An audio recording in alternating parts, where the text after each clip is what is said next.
on top wrong. That's fine. They know what I meant by this date and the time. Well, the time's right, the date's wrong, but Date's wrong. we're It's here. 4:10, not 4:3. That's fine. I was in the past and the future all at once. No, what it was we pushed the episode. We pushed Yeah, this episode back a week because I was sick. James was under the weather. So I Yep. didn't feel like making a whole new poster just for James. Fuck James. What's good, man? How you doing today? Oh, good. How you doing, man? That's how we talk to each other. If you want to call it a love language, like if I was just like, if I'm gonna put it to people like to people like this out there, for those of you who see us on here on the lives and hear us talking to each other on the lives and gaming and all that stuff, if we went like in a being dead serious, if I was like, "Good morning, guys, how's it going?" and I was talking to these guys all day, every day like this, they'd probably hit me up on the side like, "Yo, what's going? Like, is something going on? Are you okay? Like, is there something going on at home?" That's not how we talk to each other. Here and there, yes, of course. But we start with the fuck yous and get we get the love language out the way. Then we get our day started. True. But James, it's fun to be here again. Mm-hmm. And we got these two movies and we have two more left, which is a double It's it's gonna be double feature Resident Evil instead of 1v1. because they had two more movies than Underworld, even though I heard Underworld's making number 6. But the two movies after this, yeah. I'm glad you said that. So I asked Google earlier about that just to look into it. I don't know how much fucking Google knows. You could say like, "Hey Google, blah blah blah blah blah." So I did the whole "Hey Google" thing earlier, and no, I'm not talking to you now, Google. Shut up. And it's really just it almost repeated that. It was about to. I will be quiet now. See? You better be quiet. Exactly. A real man is talking. I was gonna say something else, but I'm gonna try to hold off. I know I already started cussing. I'm trying to hold off till about 5 minutes in for the rest. Anyway, they were saying back in like 2023, which is only 2 years ago, but that they were possibly working. They weren't sure if they were going to be working on a series. There's rumored to be a series, and there's rumored to be a movie. With that being said, what would you rather see, and why? And let's have that discussion. I would rather. So, as a matter of fact, let's kick it off with a movie. Let's say with both of these. We'll start off. We'll do Underworld first, then after we'll do what you call it. But for me, just to play devil's advocate, just for conversations, like I say a series. I don't know, because the series, it feels like the movie's already told its story. What's it going to do? I mean, I guess for the series, like you can get a little more character development if you wanted to. So how would you want it? Would you want to start back where it began, like when the war started, or would you want it like where Celine's here and there's flashbacks? Honestly, shit. If we're gonna hit, okay, let's just say this. If we're gonna do that, I would hit the reset on this. I wouldn't add a new movie onto the end of this franchise, or add a series onto the end of this. I would just start fresh. Keep the story, like the basis of the story, but just do it over. Do it as a series. Maybe one season you get kind of the backstory of the LICINs. Hear me out, people. I know people have done this before with a bunch of other shit. You get a backstory of the vampires, but you also kind of see in between of why they don't like each other, but you're getting like their sides of it. You know what I mean? So it's each side is really selling you why we don't like this side or why we don't like this side. And you could do that in like, say if it's 2 seasons, like first season's this, first season's that, or episode, like just maybe the first couple seasons or first couple episodes is the werewolves, first couple episodes is I don't know. But either way, I just feel like a series can really, really, it could do it justice. I mean, some people may say, I don't know how popular it would be or how well it would work. Well, no, fuck that. I think it would work well. Especially if it's on because I think series are doing a hell of a lot better than what they used to be. Even as like a short series, like season 1, 8 to 10 episodes, season 2, 8 to 10 episodes, where maybe you learn about each, let's just say. And for those, they can even be like 6 episodes. And then season 3 could be the final season, 10, 12 episodes where you get the whole kind of battles and all this other shit, but you're getting like a deeper story into it. So it's kind of, because with these films, I do enjoy them. But I will say sometimes they kind of feel rushed with certain parts of the story. It's like it could just get better. It could be better. It can be where you learn more about Celine, you learn about Lucian, you learn about Marcus,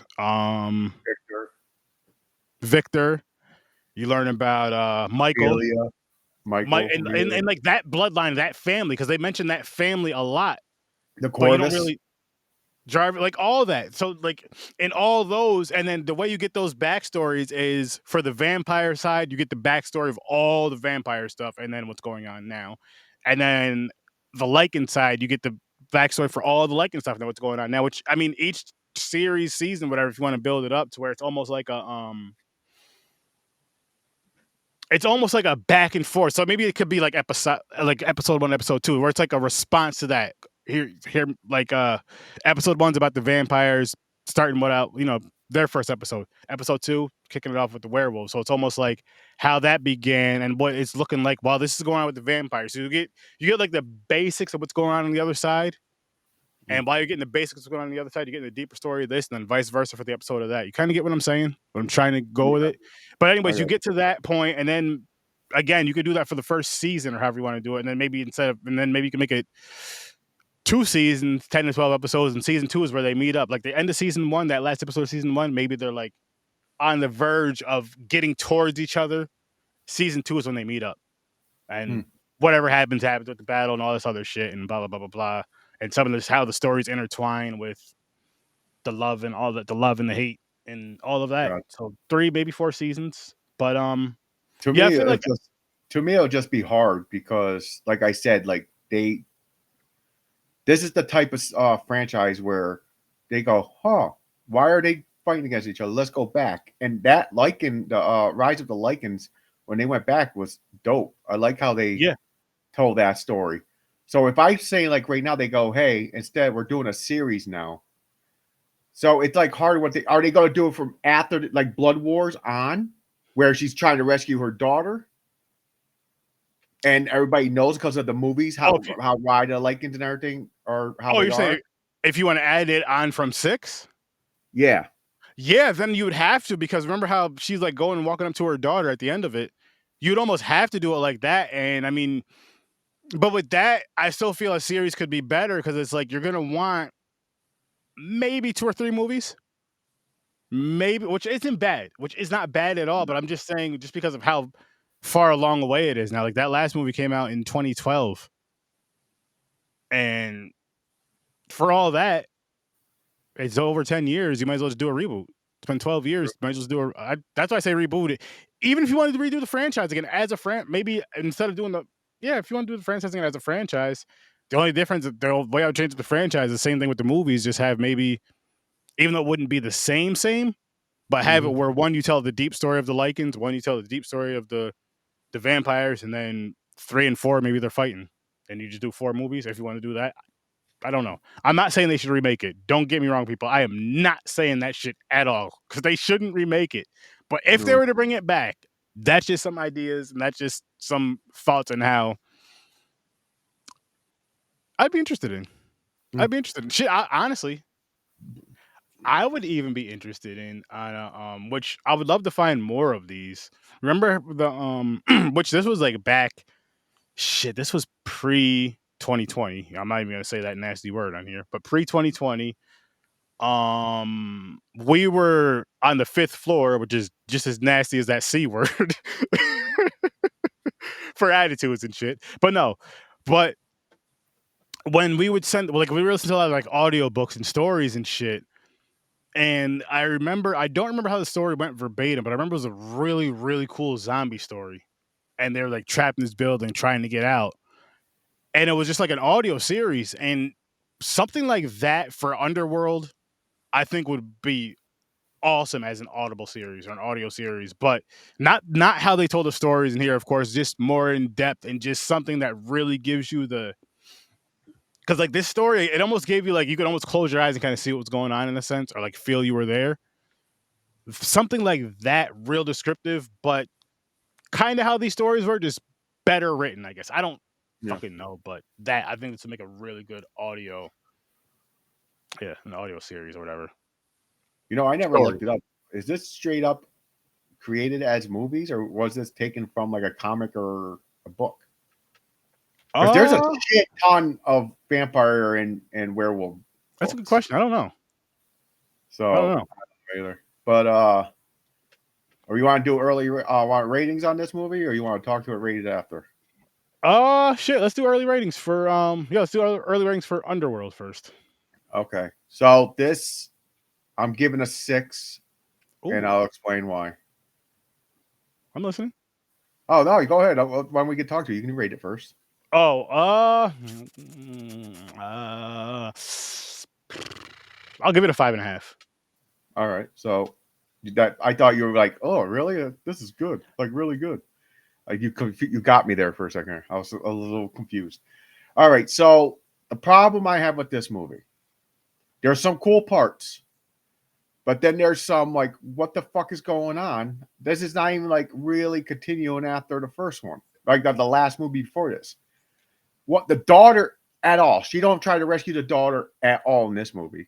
This movie is all about her, where not Amelia, the other elder lady who wanted to set up Celine so she could take power of the coven. So I'm like, okay, there's no daughter in this one. I was like, I thought it was gonna be a rescue mission where she's gonna be fucking up a lot of lichens and shit. Then the other part I didn't like, no Michael. They showed Michael escaping last movie, and she's like, Michael, looking out the window, like she's gonna go searching for him. We find out, I don't know if the actor, something happened to the actor, he couldn't come for the movie, he was doing something else, and they just wrote him off basically. But Michael, it's like the main key, his blood's main key. They took him away and they made it the daughter's blood now. And they don't like, oh, what happened to Michael? Blah, blah, blah. And then there's that new werewolf that is like almost hybrid. He's jacked, kind of like a mutation like in Resident Evil. And she finds out, she licks the blood and finds out how it's Michael's blood. So she goes, where's Michael? Oh, I killed him. It showed him hanging upside down, getting the throat slit. So I'm like, is he really dead? Because Michael is special. He heals. He could be dead. Remember he was dead in the helicopter? Mm-hmm. And he comes back somehow. His body heals itself from death. Mm-hmm. So they could, if they made another movie, they could bring Michael back. But it was just so weird that the daughter and Michael was not in that. The whole Underworld series, it was about hybrid Michael. Now it's about the blood. I want the blood so that guy can stay strong and get the blood. He says he was going to give it the rest of the likings to make them stronger, but I think he was lying. I think it's just for him to be the most powerful fucking. It definitely was, because you didn't see him sharing that shit with anybody else. No, that was literally. He wanted so because he said we'll go strong, we'll live forever. Or literally something like that. Just him. Literally. And Celine blood, and her blood too, because she has Victor blood in her. Find out her blood fucking can bring people back from dead. So I'm like, okay, so this whole blood wars really was about blood. 100%. I was gonna get which I'm glad, which really quick with that though, James, I'm glad that it was like that in the sense of it stuck with the title, yes, which is like a cliche thing to say, but it made sense. Because you're like, blood wars, why? It's not just because of the blood. It's not because the blood shed.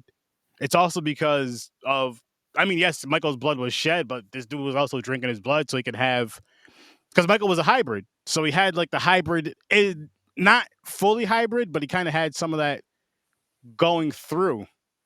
And James, I got to tell you something. I hope you're ready.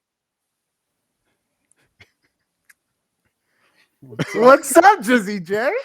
What's up, man? Holy shit. Buddy? Yo, it's been too fucking long. What's up, everybody?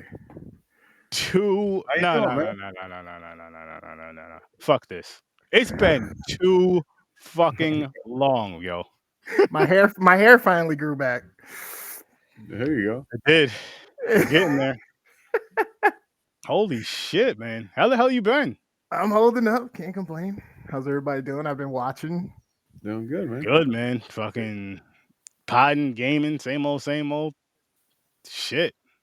Hey, I've been making little steps here and there. I finally said, "Fuck it, let me set up at least the camera." I'm using another headset for a mic right now, but I got to figure out a way to situate all of my shit. But yeah, it's awesome. You gonna be back on screen soon? I'm coming back. You need to. I'll be back one day. I'm coming back. You've been saying this to us for the past like 6 months. You're like that dad that's like, yeah, I'm gonna be back. Dad finally found the milk. Let's just say this. Obviously, I'm back. We'll see. You didn't lie. I'm on a stream. I'm on a camera. There you go. I'm back. Welcome, everybody. It's your boy, the worst damn gamer ever, bringing you hard with this 31, my boy James. Yes, man. Oh man. Fuck, after this episode, he's like, "Oh fuck, I forgot the cigarettes. I'll be back." That's awesome. That's awesome. Beer. Well, I'm telling you this right now on the live. It's episode 200 of Popcorn. You're a very big, important part of that. So you better fucking be there. That's why I was like, I gotta, and I was gonna hold out, and I was like, man, let me just because you kept messaging me, and I was messaging you. You're like, dude, you didn't answer my question. I'm just like, listen, I was just gonna pop in. You know because look, I'm not gonna lie to you. I reached out to Ibrahim as well because he's also a very important part of Popcorn and Pints. And a week and a half ago, he said, yeah, and I hit him up the other day. I'm gonna drop. Listen, I'm dropping a link to both of you guys. You guys are very important parts of the show. So whoever the fuck shows up, and I hope you both do seriously because it's just like it's so dope to where because like I know I'm at episode 500 and something with this, which fucking ecstatic about that.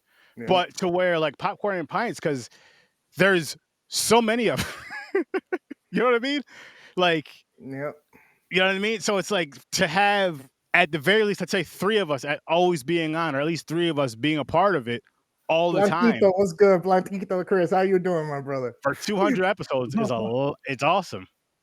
Motherfucking Puerto Rican Chris, yes, and he is going to be here on episode 200 for Popcorn and Pints. So he's going to be there.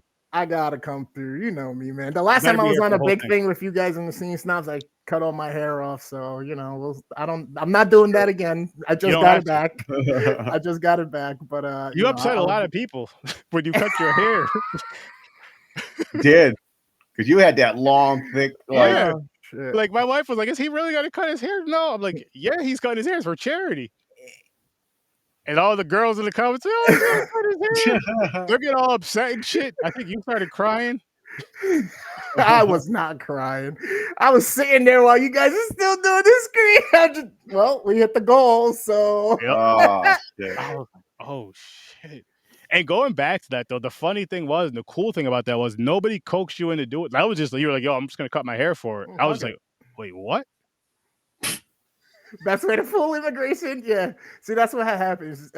Sturdy kept making jokes. I don't even want to make those jokes right now because Sturdy kept making jokes about calling ice on me so much that they actually came and got me, and it was a whole big ordeal. I've been gone. I was in a camp for about 18 months. You know, it's fine. I'm kidding. I probably shouldn't be making light of it, but at the same time, I'm brown. Just make sure you got your papers straight, man. Yeah. You know, you got to get the paperwork straight. And anyway, Puerto Rico's part of the U.S. anyway. Trump don't exactly. Know, right? So you're good. Our president doesn't know that, James. Unless they think you're something else. Yo, I'm completely kidding. I was not abducted by ICE. No, but I'm glad to see you guys. You guys were on the road with me quite a bit, keeping me up late at night and early in the mornings between you guys and the scene snob. So thank you. Part of the reason why I'm still here. Gotta entertain. I still know what's going on. Hell yeah. Have you seen either one of these movies though, Chris? The Underworld? Of course I did. Else I wouldn't even be here. You know I like to talk my shit. Underworld, Blood Wars, and what was the Resident Evil one? Retribution. Those. Yeah, I made sure that I double checked today to make sure that I remembered the right movies, went back and watched, and I was like, okay, cool. But yeah, which one were you guys talking about just now? Blood Wars. Underworld Blood Wars. That was the first one. I was complaining. That's the last one. I'm saying that's the first one that you guys were talking about. Oh, yeah. All right, bet. Yeah. And I was complaining about how the daughter or Michael was not in this movie at all. But they just keep mentioning them, and they just that's it. That's all it takes. It's like, oh, Michael, oh, my daughter. Where's your daughter? I don't know. I don't know. The only cool part is, well, no, she did upgrade. She got some fucking like phantom fucking power. Yeah, but she or James. She promised her daughter though that she wouldn't that's stupid. go after her. She wouldn't look for her because of the lichens and shit. That's dumb. So she's gonna let her be a lab rat and another other group of people. Was it the humans? No, because nobody knew where she was at the time until she came back and saved her mama. She got her ass kidnapped in the fucking 2 movies movie before last week. Listen, Mick Manhattan, what's up, Mr. Scene Snobs? Sometimes that happens, man. Sometimes people get kidnapped. And her power is an upgrade. She could like if you played Elden Ring, there's Ghost Hound Step or something. Ghost Step. It's like that. She can warp behind you. Yeah, like I don't know if she got stronger or not. Lord of the Rings: Shadow of Mordor, where you can kind of like go outer body and then go behind. Yeah, exactly. There's so much wrong with this movie. There was. That was after she had when the lichen killed her or whatever, right? Yeah. The lichen killed her, and then those other vampires, because that whole thing, which she went in the ice. Yeah, they kind of showed it earlier. They kind of foreshadowed it earlier when the one girl was in the water with the cloths and all that around her, how they brought her back and did all that stuff to her. And then you see it brings you back. The girl volunteered into a slumber so she can go to the other world to experience it. They weren't dead bodies they were bringing back to life. Hey, Selena's just special. They put her in the special water.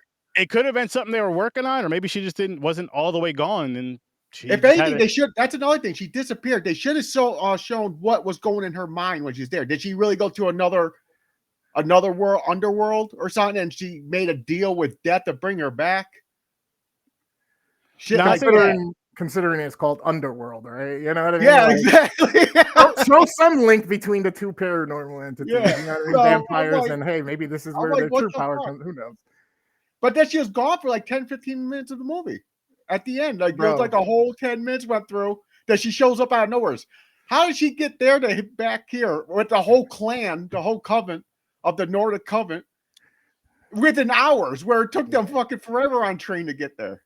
Because listen, she's her. That's how. I don't know. That's the part I feel like we were talking about earlier.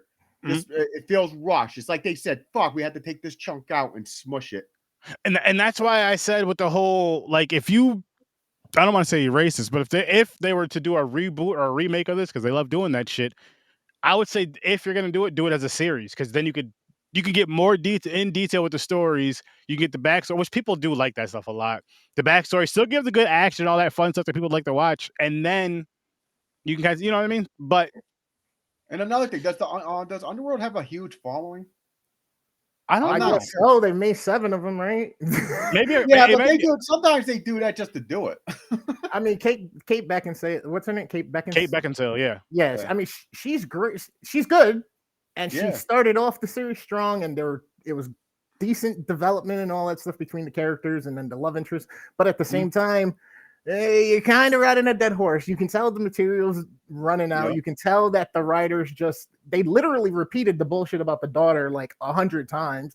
They made the old fucking vampires seem stupid and retarded in this one. Like, and then it's like the young vampires didn't fill them in and didn't tell them how much changed, how the lichens are coming, and there's more than just, hey, people going at each other. Now there's like technology, and there's like tracers, trackers. It made no sense. The way they a bullet that drills into you. Yeah, but then you got them just breaking necks of vampires. How? Yeah. And why wasn't that used more? The whole going back to the whole what you were saying, the drill bullet thing, because that was a cool concept. But I'm like, why wasn't that used more? Yeah, it was one time, and she cuts it out of him. Yeah, I'm like, so you guys don't somehow make this to hurt the werewolves? Like, figure out how to flip this on the werewolves? I mean, I didn't know they added this in. I don't know if this is in vampire lore, but Nightshade can poison a vampire. I guess so. What's Nightshade? Nightshade's like part of like a plant. Like peppers are part of the nightshade family. Huh. Okay. Maybe that's why they don't like the garlic. The guy who stabbed Celine during their mock battle he said nightshade.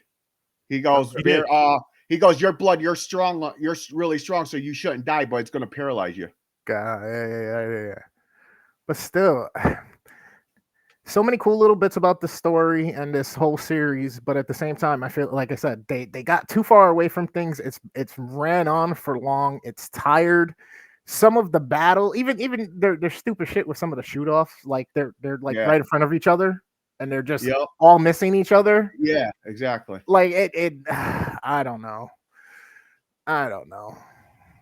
To me, this is might be my least favorite out of them all.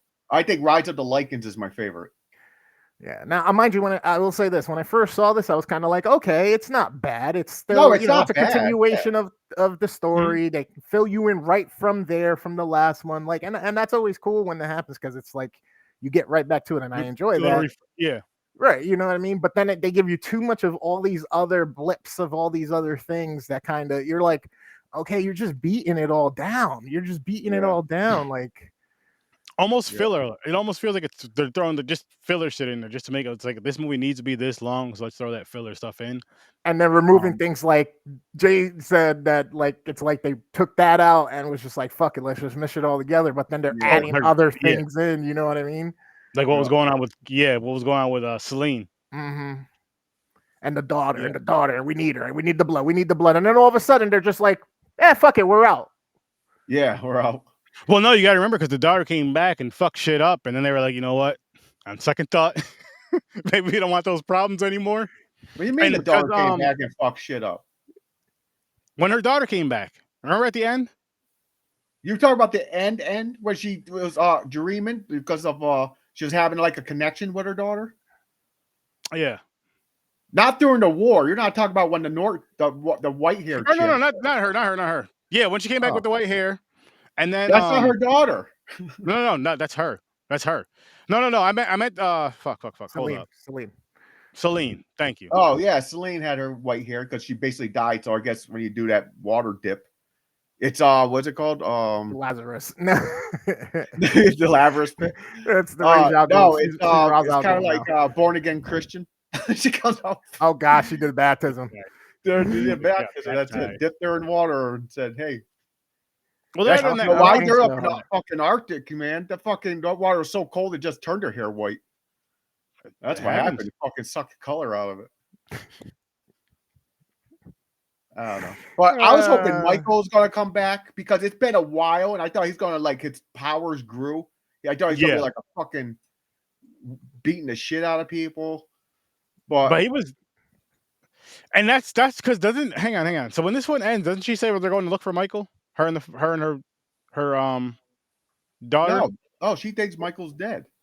Now they made it seem like she's going to go find her daughter because they did that. They had that psychic link again. Yeah. Okay. Fuck, I forgot what I was going to say. Something about whatever. I'm going to lower my rating down to a 5 for this one. Yeah, I'm going to lower mine down to 5.5. That's dope. But it's still fine. Like, I like this franchise. Yeah. This is just one of the weakest moments in it. Yeah. I do like this. Like, overall, I like it. I don't love it. I had a good time with it. Will I watch it again? Probably not. It'll come up. I'll probably sit through it at some point if it's on and just kind of have it in background noise. I don't hate it that much. Yeah. No, it's not that I hate it. It's just like one of those, because I actually caught it on random one time and it was just like, oh, and I was only like 15 minutes into the movie or something like that, 15, 20 minutes in, and I was just like, okay, and then I just watched it all through. So that's why I was like, all right, it's not bad. But then going through it again, I'm just like, man, a lot as we keep watching these movies from our past and stuff like that, some of the cracks start to show more and more these days. Yeah. We start to really see how things don't hold up. True. That's true, but there's still those and ones. This one wasn't even from that far. This was from 2017. This what was I gonna say? That's true, but there's still those ones where you're just like, I still love this fucking movie. I'm still gonna watch this movie. Yeah. But with this here though, it's like I said, they're decent. It's just for me, they're just not worth going back to. Yeah, this is your second time through, though. Yeah. First time was watching with the You wife. just Second got time was to do a annoying. review though. You needed a voice. So now I'm Appreciate like, you, Mick. Trevor, what's up, man? Nah, you good. But yeah, I'll How's it explain going, what I Trevor? meant by that once we go to Resident Evil. yeah, whenever we get there, because that kind of plays in the role of some of the stuff. Which do you have That's a a little rating bit of an older movie, you know, at this point now. You know what I mean? You got a rating for Yeah, 5. Okay. When I first saw it, I was like, this is like a fair 6, almost 7. And then I watched it again and I was like, oh, it's just so much waste in here, and it's just repetitive, and there's just so much.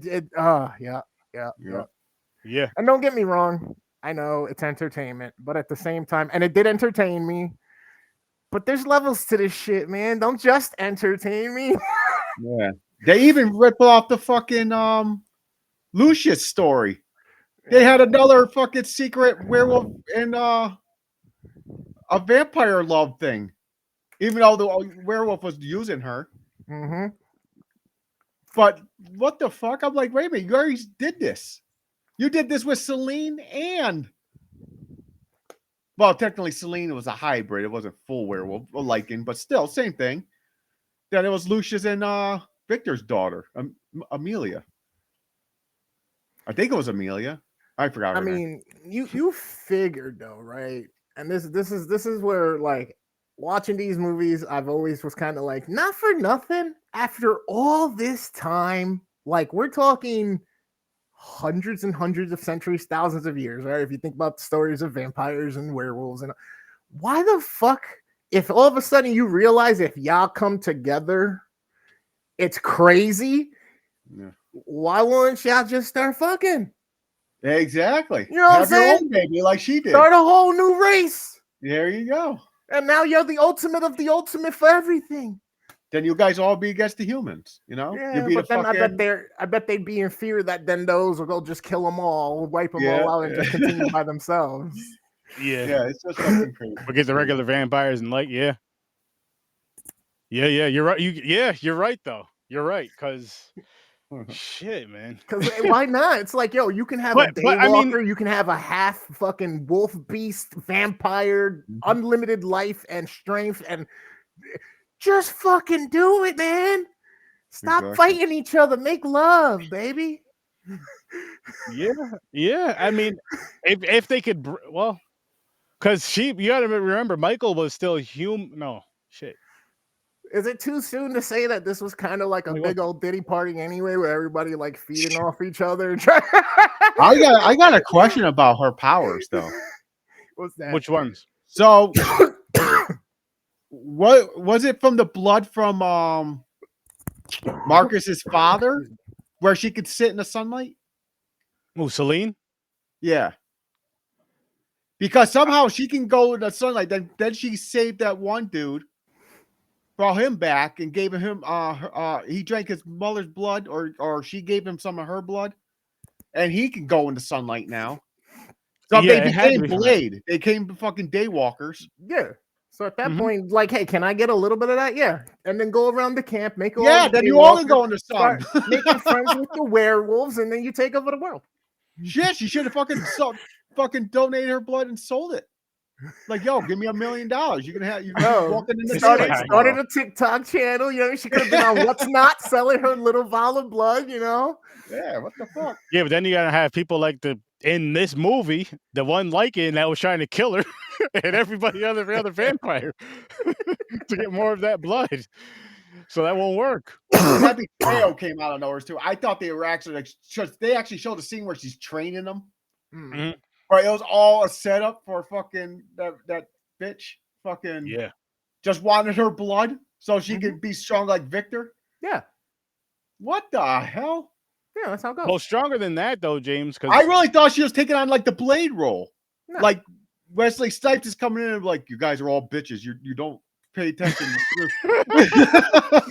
You guys are all bitches. You don't pay attention to shit. You don't fucking predict the next move. You don't predict the next move. You're just fighting and punching and shooting. That's it. Yeah, man, that whole fight in the cold and in the fucking when they just when the fucking Lycans just show up, blow shit up, and then it's turned into a brawl, and they're literally at one point like standing face to face, like 5 feet away from each other, and everybody's blasted and nobody's dying. Yeah. I'm like, yeah, no one's dying. Like 1,000 bullets are flying through the air. Yeah, no one's getting hit. I mean, it happens. Oh God, there was another similar scene like that in fucking Resident Evil. This is just getting me. There is. I know exactly what you're talking about. This is fucking ridiculous. I was gonna bring it up when we get there. No worries. No, we'll be getting there soon, gentlemen. We'll be getting there soon. Fucking, I hate movies that got do my that, hair man. curling again. There's a reason it's called a fucking Uzi and shit. It has a spread. You can shoot a lot of bullets at once. If you're 5 feet away from someone and you can't hit them with a Uzi, what the fuck? That's like having a 12 gauge you're missing. Yeah, with fucking birdshot. It spreads. Oh Jesus! It's fucking wild. Lord. God damn it! That Blood Lake poster is gonna piss me off. Hey, blame Mick for that one. Bro, every time, like at some point during some of these episodes I watch and shit, I'm like, fucking Blood Lake. Yep. It's all over the place. Still gets brought up. It's that blood. Listen, Blood Lake is probably the most discussed movie on this podcast of all time, and it's probably just gonna be that movie. And you know what? Fuck it. It earned it because it's so bad. It's like our Easter egg. Every episode it gets mentioned. You got what part of the episode did they mention Blood Lake? How are they going to mention it now? How are they going to add it in there now? But I will say this: we're going to transition on over to Resident Evil Retribution. Ignore the date. I'm going to get this out of the way really quick. I already talked about this the past 2 shows or something. My pet peeve about these Resident Evil movies. I'm sick and tired of these fucking movies starting where she's fucking kidnapped, knocked out, wakes up in the middle of a fucking floor with nothing around it, with a piece of paper covering her vajayjay, so I don't swear, and her top. Good job. Every movie, man. And she's confused. She's looking around like, you just did this the past 5 movies. I think you know what's going down. They got you. You're getting free somehow. The system fucked up. Bro. and you, okay, hear me out. Everybody goes, the Marvel formula. Marvel formula. Like, these ain't fucking, they've literally been the same since part 1, and they don't even get it right. Yeah. No, they don't. Are they trying to make the beginning start like the new game? Like the new video game for this movie? Like that's how it starts. She wakes up on a table and she gets up. Where am I? Yeah, somehow. I don't know what they're doing. Which I don't even understand because that was so repetitive. It's bothering me. That's my pet peeve about Resident Evil. That's the worst part about it to me. I hate that it's entertaining. You said you hate that it's entertaining? Yes. The movies? Yeah, this is along the lines of almost like the Fast and Furious. So you know what I mean? Yeah. Like, you love it or hate it, but if you hate it, you still gotta watch it because it's entertaining and it still keeps your attention, even no matter how out there it starts to get. It is. See, I'll say this is. I won't even say this is a love or hate because I don't hate or love these movies. They're like. They're entertaining. Okay, yes, they're movies that literally for the only purpose of keeping you engaged and take your money for 2 hours or an hour. For me, it's a one-time watch franchise. It's a one-time watch franchise to where I'm not mad. I watch the movies like I don't feel like I wasted time. Like I mean, I hear me out when I say this. I do not regret watching Blood Lake the first time. Just to get it. I hate the movie, but I mean, we always have a conversation about it, so that's one. It was it got its watch from us multiple times. I watched it twice. James watched it twice. You watched it once. Blood Lake has become that dude in the hood that you know, and y'all just wave by, and you're just like, hey, and you just kind of keep it moving, so you're not really, you know what I mean? You don't talk to him. That's what Blood Lake is for us right now. It's turned into. What's up, Bill? And just keep going. It's like it's kind of hey. Game. But before we dive into this movie, early rating, I gave this one a 4. James, what about you? I think Resident. What did I give the other one? 5.5. 5.5. 4.5. Like Chris said, these are getting. It's like Fast and the Furious. It's like it just gets cheesier. but they're still entertaining in a way because the mutated zombies and shit are pretty cool looking. They were getting better. Fucking that big massive thing. They had my two favorite fucking zombies. The juggernauts that drag that giant fucking hammer. Mm-hmm. I love those things. Those things, you just hear the sound, you know it's them. You're like, oh fuck. It reminds me of the game because you do hear it. Mm-hmm. You know there's one near you because you hear the dragon. I was gonna say the zombies for these movies, they definitely got better. I'll say it started turning into a World War Z. Fucking zombies and shit can use weapons. Yep. Now they're all in fucking Soviet uniforms. Well, that is in the games too, though. That does happen. Yeah, that's what I'm saying. It's crazy. So I'm not mad at that. I'm not mad at that at all. They had like every type of zombie in it.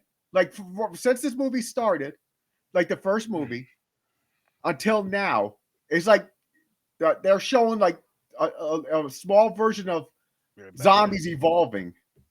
To like all the other movies. You're like, first they just drag.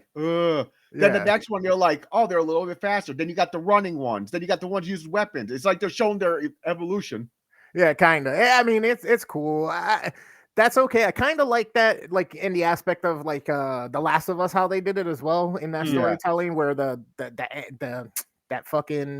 fungus infects you, and then you go through these stages of like decomposition, but you're still alive because the fungus is controlling you, and then you get bigger, and then more fungus just starts to grow out of you and attach to you, and that's kind of cool. But then for me to like, I guess what made those first zombies not apprehensive or coherent enough to do things other than chase you and bite you versus now a couple years later, relatively, you know what I mean? Because these are still regular humans. They're still within the same time frame. We're not like we're jumping 1,000 years, 100 years or anything like that. You know what I mean? So it's like so quickly all of a sudden that the zombies learn to be able to articulate their, arms and things and know how mechanical things work. And like, I mean, you could, I guess, make the argument that the knowledge is there and they could just see it in your, I don't know, whatever. I would say just to shoot the movie some bail, there is like time jumps in the movie, like years, you know what I mean? A few years here and there. So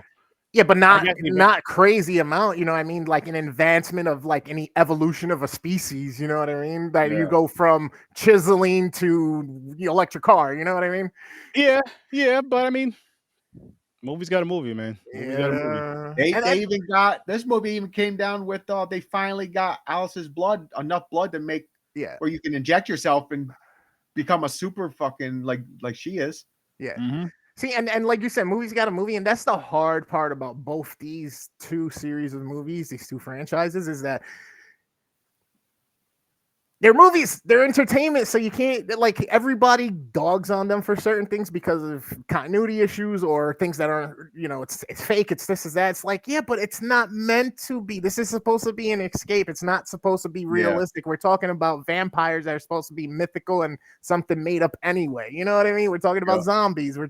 So at the same time, like, let's enjoy a little bit of Mr. Scene Snobs up there's absurdity with it, you know what I mean? Let's remember that we paid to go see this to be enjoyed, and instead we just want to fucking pick the shit apart. I love that. Listen. That's what we're here for. I mean, we got to talk about it. We got to pick it apart. We got to, if we got to shit on it, we got to shit on it. If we got to give it a hug, we got to give it a hug, and not that bullshit Drake song either. Yeah. But as the budgets went on, the movies got better in some ways and not better in other ways for both these franchises, and it's pretty evident. It's cool they brought some of the old cast back in this one. Yep. You know what I would say is for these, I would say for both films, I would say as they could progress, the visuals got a lot. No, I won't say a lot. I'm not gonna get crazy. I'm sorry. The visuals improved. Yeah. The story did not. Yeah. The story was still flat. I mean, Underworld, the story was better, I feel, going all the way through. But the stories were still kind of flat-ish throughout. And again, I'll say this. The same thing I said for the Underworld franchise, the same thing I'll say for this franchise, which really quick, what is your rating for this one, Chris? 5 as well. 5 and 5. Yeah, I feel like they're both on par with each other. They both have their flaws in different ways, but they're about the same. You know what I'm saying? Yeah. What up, Chad? Hola, Chad. What's good, man? Good to see you, sir. But they're just, I think they make better series than they do movies. I really do, because then you could also like say what I'll use Resident Evil because it has source material. Resident Evil season 1, game. Didn't they already do that on Netflix? Didn't they make? But I'm saying, but I'm saying if they reboot. I'm saying like a full reboot to where Resident Evil is actually using the source material. Resident Evil 1, season 1, Resident Evil 1, season 2, Resident Evil, so on and so forth. You could have the last episode to figure out how you want to transition the show that is going to the next game / movie. You know what I mean? So like this season, so like season 2 will be game 2, so on and so forth. They already did. She wakes up in the middle of the floor with a piece of paper. Not that bullshit, James. That's not how the game starts at all. That's how the fucking movie starts. But you know what's funny that you mentioned that though? I feel like now that you point that out, Chad's pregnant. All good. All good. That's what that means. Congrats, man. He said, I'm late. I don't never like reading that. I'm late. I overslept. What was I going with this? Yeah, but I feel with that, because again, you had the source material. And again, season 1 through 5 for Resident Evil would be dope. I will say this though. Resident Evil 7 Biohazard would make an awesome movie if the right people were behind it. Yeah, it's got the right elements of like confined space for creepiness and all that stuff. You know, and the weird shit going on with the people in the house and everything. Yeah, the old dude especially. And then you have all that land around the house and stuff. So you could do some. Don't make it like Texas Chainsaw Massacre though. Don't make it a Texas Chainsaw Massacre movie. I call him Junior. But make it a Resident Evil movie. If you were to do part 7, because I know you have to make more story around it and all that, this, that, and the third, cool backstory even if you wanted to, but that is the one Resident Evil movie or game that I would like to see into a movie. If they were to do one into a movie, I think that one could do it. Part 8, I haven't played enough of it, so I can't tell you. But 7, yes. Part 8 is probably another one. Is 7 the one with the red lady or something like that? The tall lady? The Major Dean or whatever, Madam. Yeah. What the fuck's her name? All right, so I kind of want Resident Evil to just be rebooted and redone for one reason, is because these were decent. But imagine them going back and actually, because the first 2 Resident Evil games, there was spottiness with story and it was all like out there at times. Because I mean, the art design, the storytelling and stuff like that was kind of out there, and nothing made sense with certain things that happened. So if they go back, remake it, and actually just fix the small plot holes and the small things that were wrong with the original, situations and stories and characters, and throw that on the screen and continue and go and give us all of those Resident Evils, like maybe by the time they get to 7, they show some time has passed and it's just kind of rebuilt a little bit type deal, you know what I mean? And that kind of gets you in this other situation. But again, I enjoyed it, but not enough. I really wish they would have just. And then this one kind of shows its age too, because this is from kind of a weird era of filming, right? Technology went crazy in the 2010s, and they had to try with 3D and all this shit. So there's a couple scenes where, for no reason, there's one they're fighting or whatever, and it's like, camera's out here and there's something flying at the camera, but they're fighting there. Why the fuck do I care? The shit's already gonna stay on the action. You know what I mean? And then what was it? The James, 5 feet gunfight. It's like, come what on. Resident Evil was it with the bullshit with the plane? Duck and cover. The what with the plane? The bullshit with the plane landing on top landing on the roof. They landed on the roof and they stopped it with that big ass thing. With the cord, the wire. With the thick ass, they had, like, that was attached to that they had like attached to a post in the building, and they were like holding it. One big dude jumped on the wing of the plane. It was Boris, pulling the plane and shit. I'm like, what the fuck? Yeah, they just stopped the plane from going off the building. 3 dudes just grabbed the plane and pulled it back like it was nothing. Ridiculous. Yeah, I know that bothered me too. That was funny. I was like, get the fuck out of here. Ridiculous. But yeah, again, going on with both of these franchises, I probably won't watch them again Fun watches. Underworld overall better, but not Same. by like a shit ton better. It's better, but not by like a shit ton. And Resident Evil again. If it just Resident Evil, I think shit. I got a question for both of you. What's up? Chris, I think more so because you know the games a little bit more than James does. Mm-hmm. But still, for both of you, if this was Resident Evil was a different title, right? Mm-hmm. And let's say you take away the names that are tied to Resident Evil, you take away Umbrella and all this, and you just call it something completely different. Mm-hmm. Would you guys? Do you think you'd like a little bit more, No, it's the same. It's the same type of movie. or less? It's the action and everything. No, because honestly, I've always kind of thought about it like Resident Evil. Why is it called Resident Evil? I always thought the original name from Japan made more sense. Biohazard, because it's about a bio outbreak. You know what I mean? Yeah. Yeah. So I to agree. me, it's like that right there kind of proves that point. To me, I guess that in my head that like it really doesn't matter because it would have been the quality of what it was, and I would have still been engaged playing the first game, even if they would have called it Mansion of Death or something. You know what I mean? Yep. Or I don't know, Evil Blood Sucking Corporation Evolved. Like, what the fuck is this? I guess I'll try it and then I'll be hooked into it. Like, yo, this is a fucking zombie game. Like, this is puzzles and shit. You know what I mean? Yeah. Hell yeah. For me, And I once again, I still do not. I think it's a body. I don't know what's going on with the dude. What was it? Whistler? Yeah, Wesker. Wesker. Okay. Look how he looks. He's stiff. He walks like he has no knees. He looks like He he's says, the like- original AI generated image.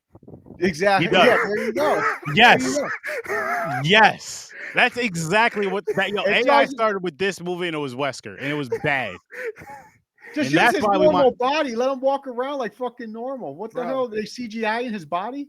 I don't know if they CGI'd his body. A lot of people ask that question online. Like, it looks weird. He just looks off, and just, maybe they're supposed to do that. But either way, I don't understand because how the fuck are we? Let's start at the beginning of the movie with just this one situation. Since you brought up Wesker, he's supposed to be dead. She saw him die. He's supposed to be like blown into oblivion or whatever. Yeah, and then he blew also he's on the himself up. screen, and she's just not shocked.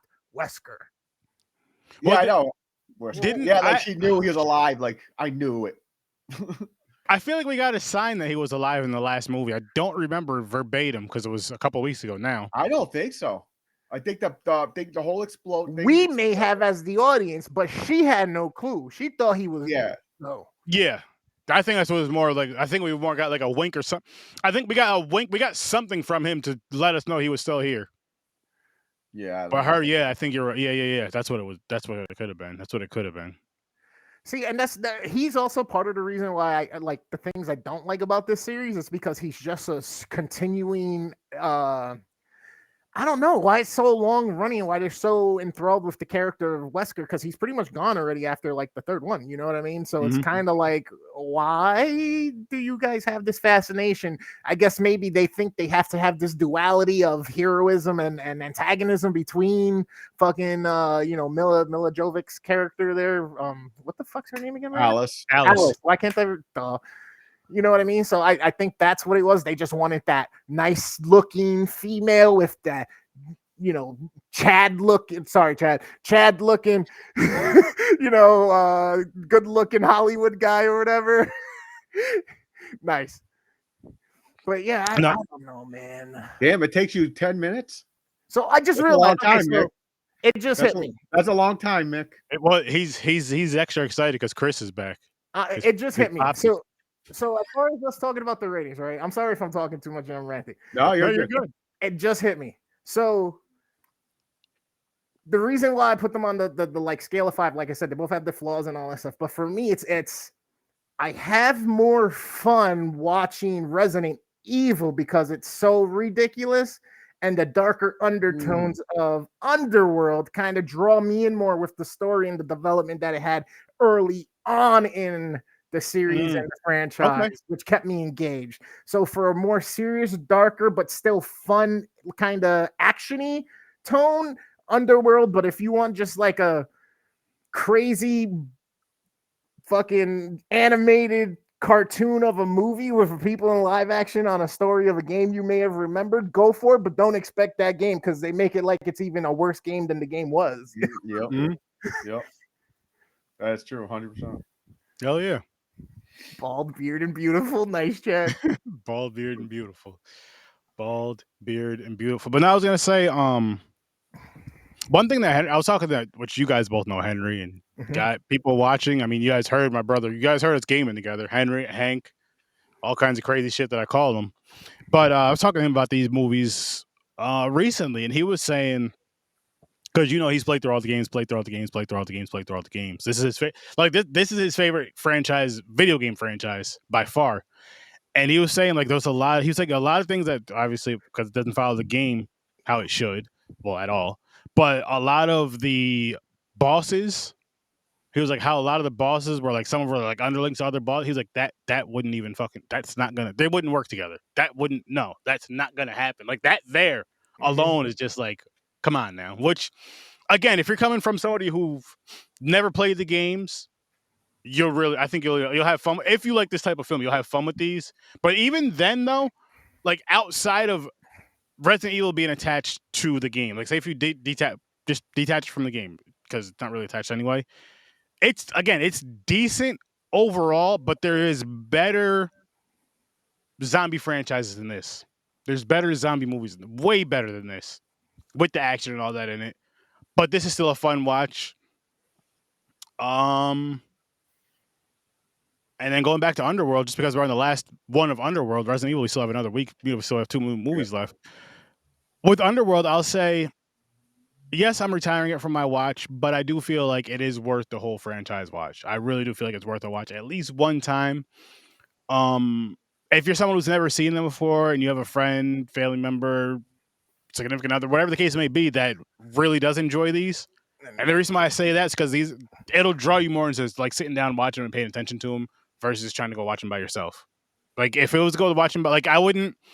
These aren't 2 franchises. I would say they're both worth watching at least one time. I'll give them both that. But they're not ones I would recommend. For me. They're not ones where someone's like, yo, listen, I want to check out a franchise, man. I want something that's really going to grab me. I'd have to really think about it, honestly. But I'm going to throw out Friday the 13th all the time. But if it's something newer, I have to, James. That's my favorite horror franchise of all time. It has, because I've watched it so many times. It's not the best. I'm not saying it's the best, but it's my favorite. I'm not even going to lie. But that's something I have to think about. But it's this just wouldn't be it.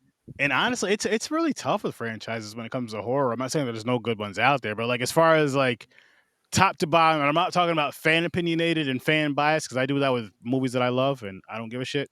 I mean, we all do. I mean, I guess that's how you're supposed to rate them anyway, right? I don't know. But anyway, as far as good films, that's tough.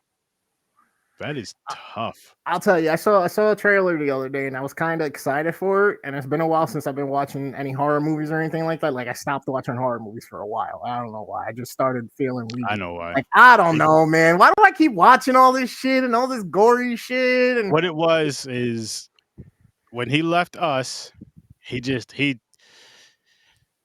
watching horror reminded him of us. He would watch horror and then go to bed crying every night because he wasn't talking to us for a while. He was busy. I'm not saying he was ignoring us. There was no issues like that, and he was just too upset and too. You guys know he's emotional. You guys have seen him on Horror Search and Popcorn and Bites and his own channel, crying, laughing, singing, and doing Puerto Rican things. He's an emotional guy, and he missed us. And we missed him. Chanclas 30 right now. Listen, I'm going to say this. I'd be way more intimidated if it was your mother picking that up trying to throw it. She'd be able to throw it through the camera and hit me, make it come back and hit you. Yeah. It's which there is a story. I still want her to tell me. I know. Maybe she'll see if she'll tell it on Popcorn and Pies episode 200. That'd be epic. Really quick. Let me tell you about this kid. I mean, yeah, we'll see. But no, I'm not going to tell the story, but I do got to say this. She did tell it over the phone talking to Chris.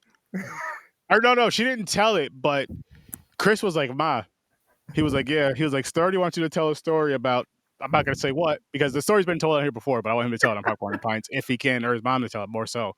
And I've never talked to his mother before, but I don't think she was ever that excited to tell a story in her life. You gotta ask Chris how happy she was. She finally has a new story that overshadows that one. like she won the lottery or something. She's like, yeah, I'll tell him that. Hell yeah, I'll tell him that. I can't wait. I'm just like, oh yes.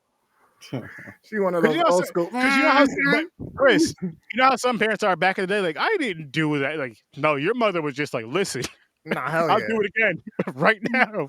Why? My mother be like, I didn't do that, did I? And you'd be like, yes. She'd be like, shouldn't have been fucking around, find out. Yeah, yeah. So it's one of those. It's one of those. So, the trailer that I said that I saw as I'm trying to get back into it, I'm gonna slowly ease my way in. Manhattan, what's up, buddy? Hair looks good, sir. Thank you. What's going on? Look at you. Back now, you know, I got some bangs. I put you over there for a sec while I was getting ready. I'm sorry, James. I heard you complaining, and I was like, I'm gonna go slower. time to quit this and not go fast. What do you guys think of the have you seen the trailer? Sturdy, I know you don't watch trailers, or have you seen anything about Until Dawn? Because that's based on a game as well that I was freaked out I have by. not. Like I like that game so much. I've watched other people play the game, got freaked out, and never played the game myself.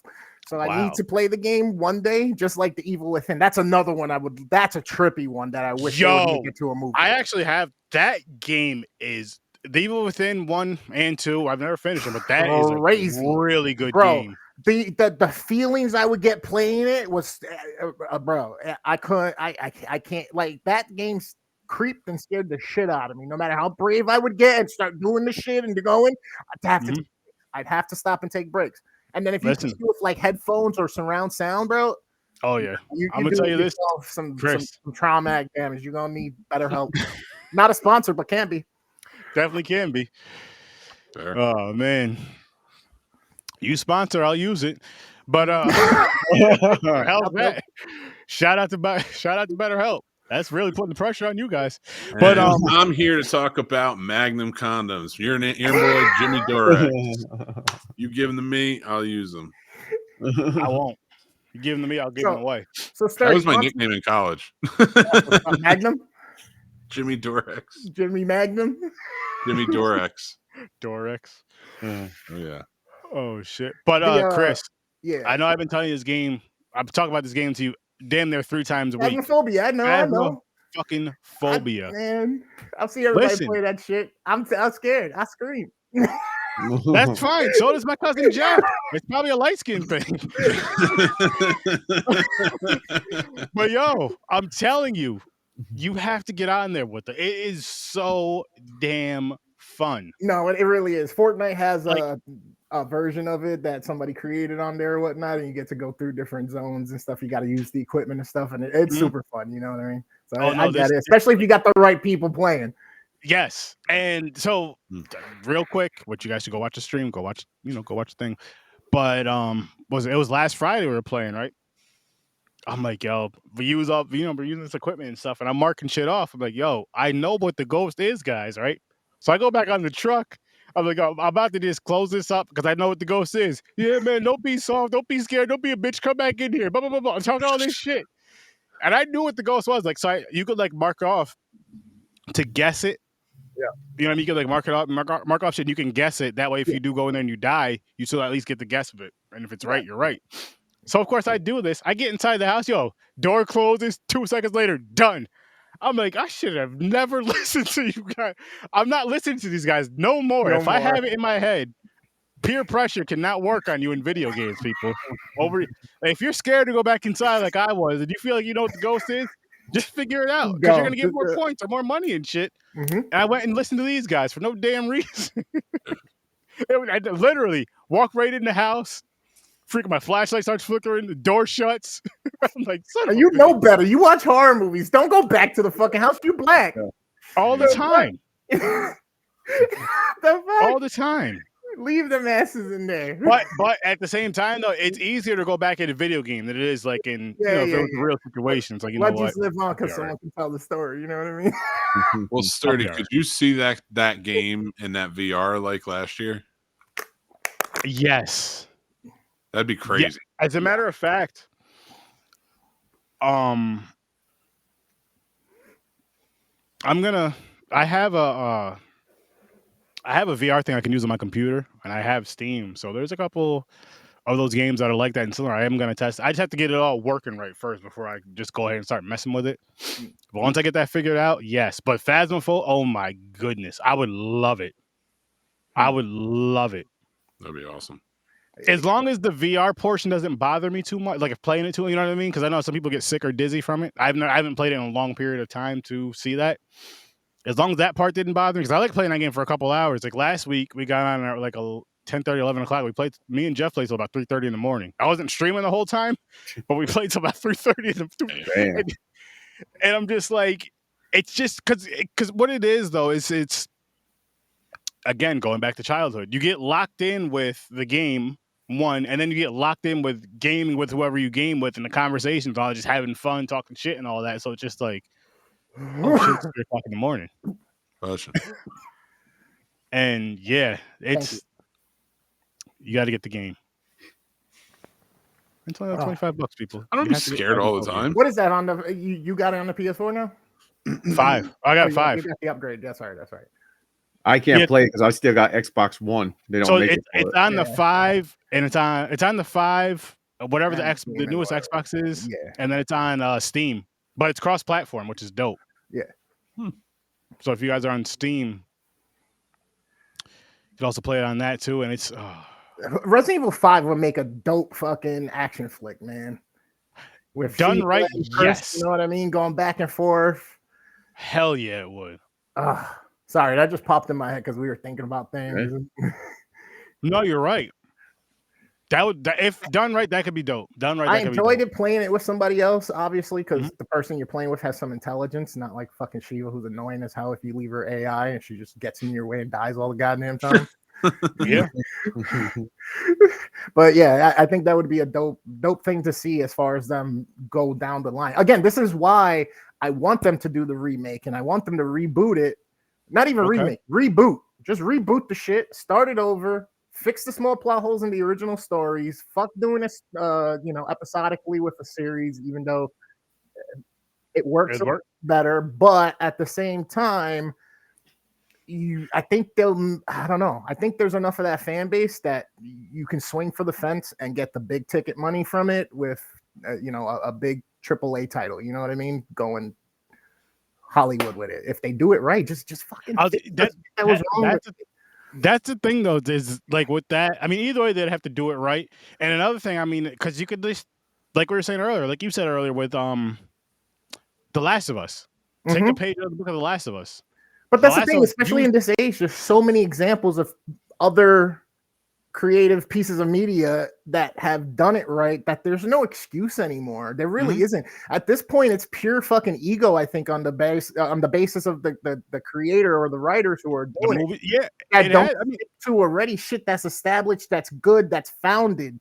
Like, you have a foundation. It makes no sense. Why are you trying to build a house next to it in the fucking muddy, grassy field instead of on the foundation that's already laid for you? Exactly. And funny you say that too. Like with The Last of Us, they're using one of the writers from the games. That makes anytime you actually involve someone of the original creation that loved that thing and you actually let them have input and you just don't shut them out and just put their name in the fucking credits, and this is why the Mario movie works so good, right? Because Nintendo won't let somebody just come and do whatever the fuck they want with it unless you do what you want with it and it's great and it sticks to. Obviously, it's like a Nintendo product. You know what I mean? In fairness, they tried that once. They learned from the other Mario. Yeah. Don't get me wrong, but the time they learned wasn't on its side. You know what I mean? As far as special effects and all that stuff. I won't even give it the special effects thing. I mean, shit, video game movies in the 90s, they just did what the fuck they wanted. It was a completely different movie. Like, oh shit, Mario movie, or oh shit, Street Fighter movie. It was just something completely different. They just that comes down to ego of an executive at a company who thinks they know better because they've been part of projects that made tons of money. Oh yeah, I know what to do. You can't treat every project the same. You can't treat everything the same, especially when there's things that you need to stick true to. If you're going to put the name of something there, it's like you got to stick to the legacy of it. You know what I mean? And it's weird with like when they steer so far. I'm just going to use video game series because that's what we're talking about with Resident Evil and in general. But how they steer so far away from the source material, because it's like, think about it, right? Like again, Resident Evil started back in what in the 90s. Yeah, 95. Still being made. No. Yeah, like 94, 95, I think. No way. That was when that the was PlayStation first came out. The first Mila Jovovich one?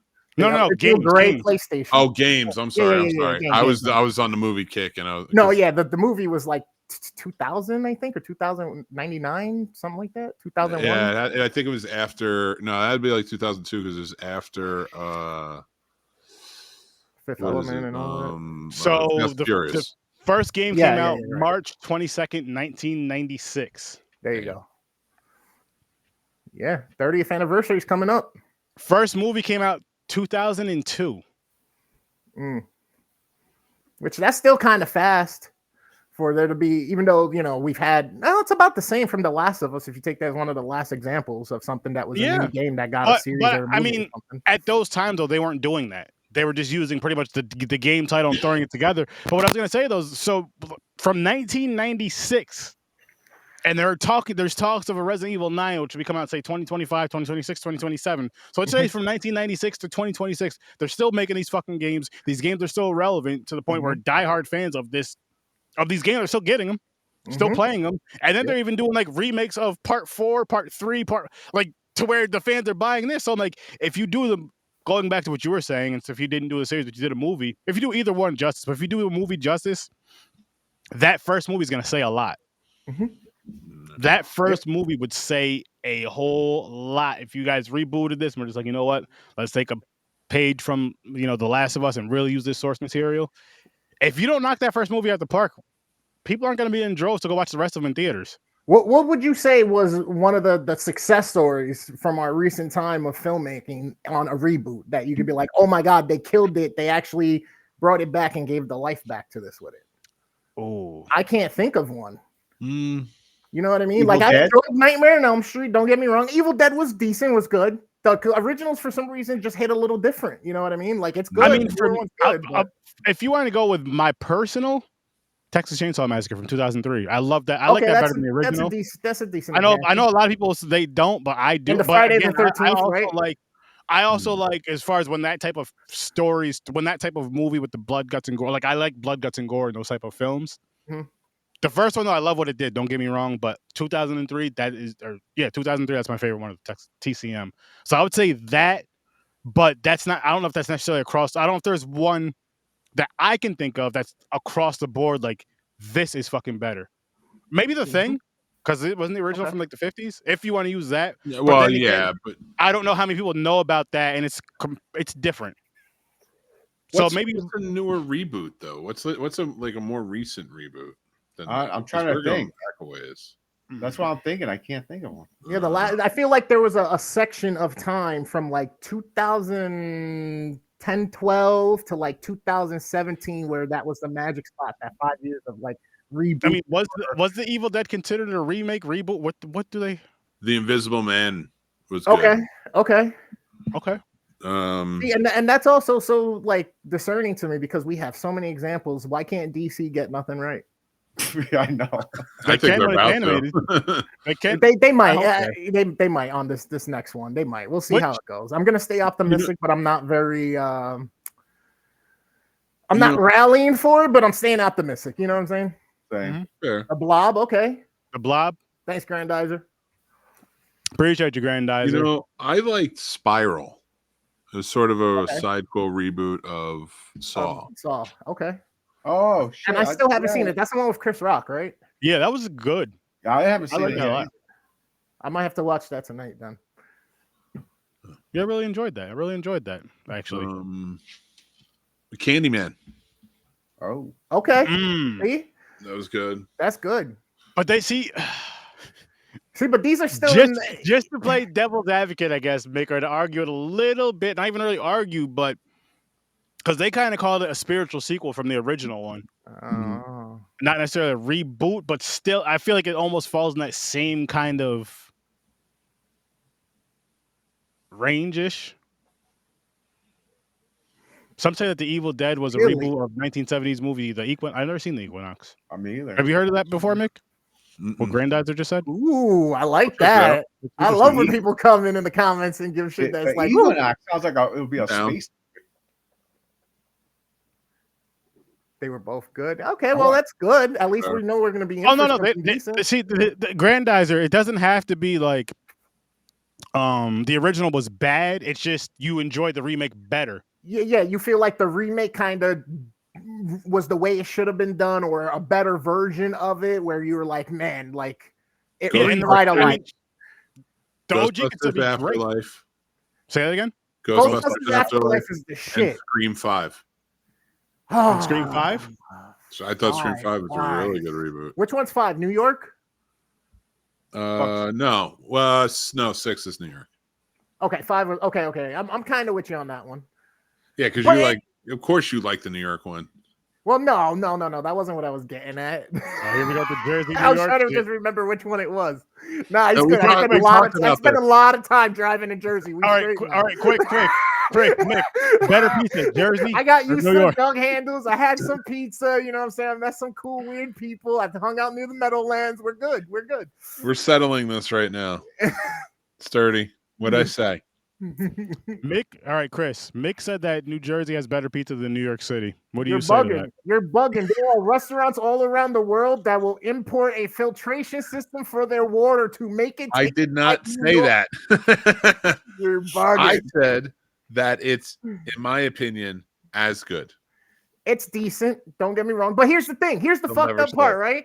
Here's the fucked up. No. Because there's good pizza everywhere. Let's be honest. Yeah. There's good pizza in Jersey. There's good pizza in Chicago, Cali. I've never had good pizza. No, Chicago's a cake. It's not a pizza. You don't have to get their pizza that's, fucking looks like a cheesecake slice. Yeah, you don't have to get the deep dish. You can get a regular slice. I like Detroit. Style. Okay, Detroit. I like Detroit style too, actually. It's a good one. But yeah, New York, it's just something about the water, something in the water, man. It's the same thing with the bagels. But New York has shitty pizza too. Yeah. There's places that you get like a slice for 99 cents. You know what I mean? It's like it like tastes dough. close to New York pizza. It's like it's in on it. between New York pizza and Little Caesars. You know what I mean? What is it? Hey, I had Stewart's pizza many times. Yeah. All right. Truck stop and fucking gas station pizzas, man. Let me tell you, okay? Or burgers or steaks. Like, you'll be surprised. Some truck stops got like steakhouses on the side of them. You know what I mean? Yeah. You get some decent food out there on the road. Oh, the gas stations around us, Chris, in Schenectady have crunchy chicken. Yeah. The crispy crunchy chicken with the honey glazed fucking and the blueberry biscuits. And I had it. It is pretty damn good. I did a family meal by myself. Pizza Popoli's in Detroit is fire. I haven't had it.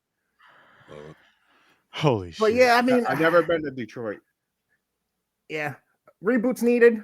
I think you leave Underworld kind of alone and you kind of let the movies just be their thing and just kind of let people enjoy the lore that was built in the comic book world and all of that stuff and just enjoy that for what it is and leave that alone. You can't go back and retell all of that. It's such a story driven. You got to get reconnected with the characters and fucking fall in love and hate and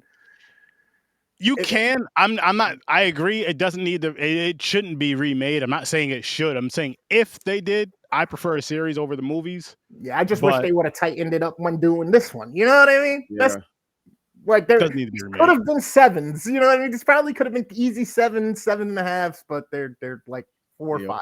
You know what I mean? I agree. Mm-hmm. But just missed the mark. It happens. Mick, so you watched these a long time ago. You said you don't. No, I watched the first 2 of each. Oh, and then that was so it? you didn't go through all of them. All right. Oh, it had to be it. Had to be it. Like I couldn't live in this anymore. Listen, all right, you had to invite me on. It's your fucking problem, so you're getting my rant. I don't know what happened after the light switch of Y2K and the year 2000 came about. Occurred. CERN. Yes, sir. Yeah. CERN. Oh, CERN. Yeah, it had to be. You know what it was? It was the fucking Matrix. Particle accelerator. The Matrix did we this. Shifted realities. Mandela effect. I like the first Matrix movie, right? Anything after, I never want to see again. All right? I will take a hiatus on Popcorn and Pints to bring that one in.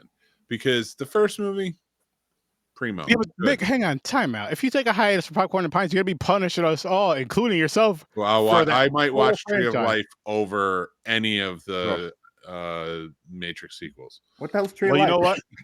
If you want to watch that movie every week that we do the Matrix movies, you'll start it with one. No, with we have us. other movies on the wheel. Don't give me that. It's a movie that Mick picked. It's supposed to be boring as hell. It is so boring. So yeah, we have new rules on Popcorn and Pints, Chris. So remember how before, like if one person missed, they'd have to watch a punishment movie? Okay. Fuck my rant. No, you're getting your rant. We all have to watch it. That one person does get roasted, but we're talking shit about the movie. But we all had to watch The English Patient a couple weeks ago because of somebody. That's awesome. You. What movie? The English Patient. I don't think I've seen it. Oh, it's You're trash. Garbage. You're lucky. It's 2 terrible. hours and 45 minutes of boredom. It's just about a cheater and a traitor. There's never a movie that you want to see the main characters die, so you're like, please kill them.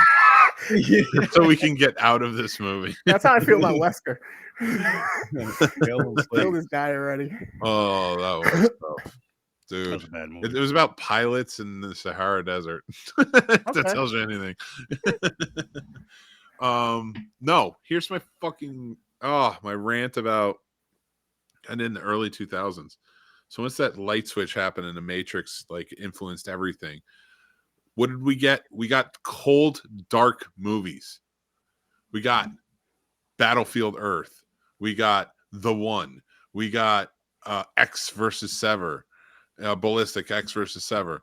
We got what else do we got? We got like tons of movies that had like this like blue tint to it, but it was all action and crazy neo-noirish. I forgot about that point. I'm like, yo, I'm over here sitting here watching a fucking miscolor graded movie the whole time. And that's why these were birthed. Resident Evil, the first Resident Evil, I would say was a big influencer. You know, so I think Matrix kicked it off, but I think Resident Evil being attached to video games, the name, but having that look of those, I'll go with I won't even go with a neo-noir. I'll go with like a techno-noir, you know, like something like that. Like it's very techno, you know, like, I don't know, but it was. I think we all, like techno gothic type of life. Blade was also it, but did it right, you know. Yeah. Because he was killing the ones that do. They were all vampires and they're getting killed. So no, but like it was just a terrible time. It was a terrible time. I think there was a lot of late 90s influence, especially music videos. Mm-hmm. I think music video, like goddamn Rammstein and Puff Daddy fucking yeah. with every one of his music videos that were like techno noir. It's just wild. So like then we get these movies and it evolved into this thing. Thank God. You know what I think was like one of the breaking points to bring action back from this bullshit was the Expendables. In a weird way, and I don't want to give them that much clout, but I think these 80s stars coming back together was just kind of reminded everybody. It was like, oh yeah, these movies are terrible that we're watching. Can we get some action? And then of course they evolved from there. But yeah, these movies, I can't get into them. That's why I had to take some time from horror research 30. Long roundabout. So, but in Underworld, you're 100% correct, and it would have been fine if they would have used the effect correctly. Because if they would have used that to convey scenes for the vampires and their deadish skin tone, I get it. But if the lichens weren't, everybody has this fucking bluish hint to it, like they're using blue ring lights for everything everywhere. Like, you know what I mean? It's like what's going on?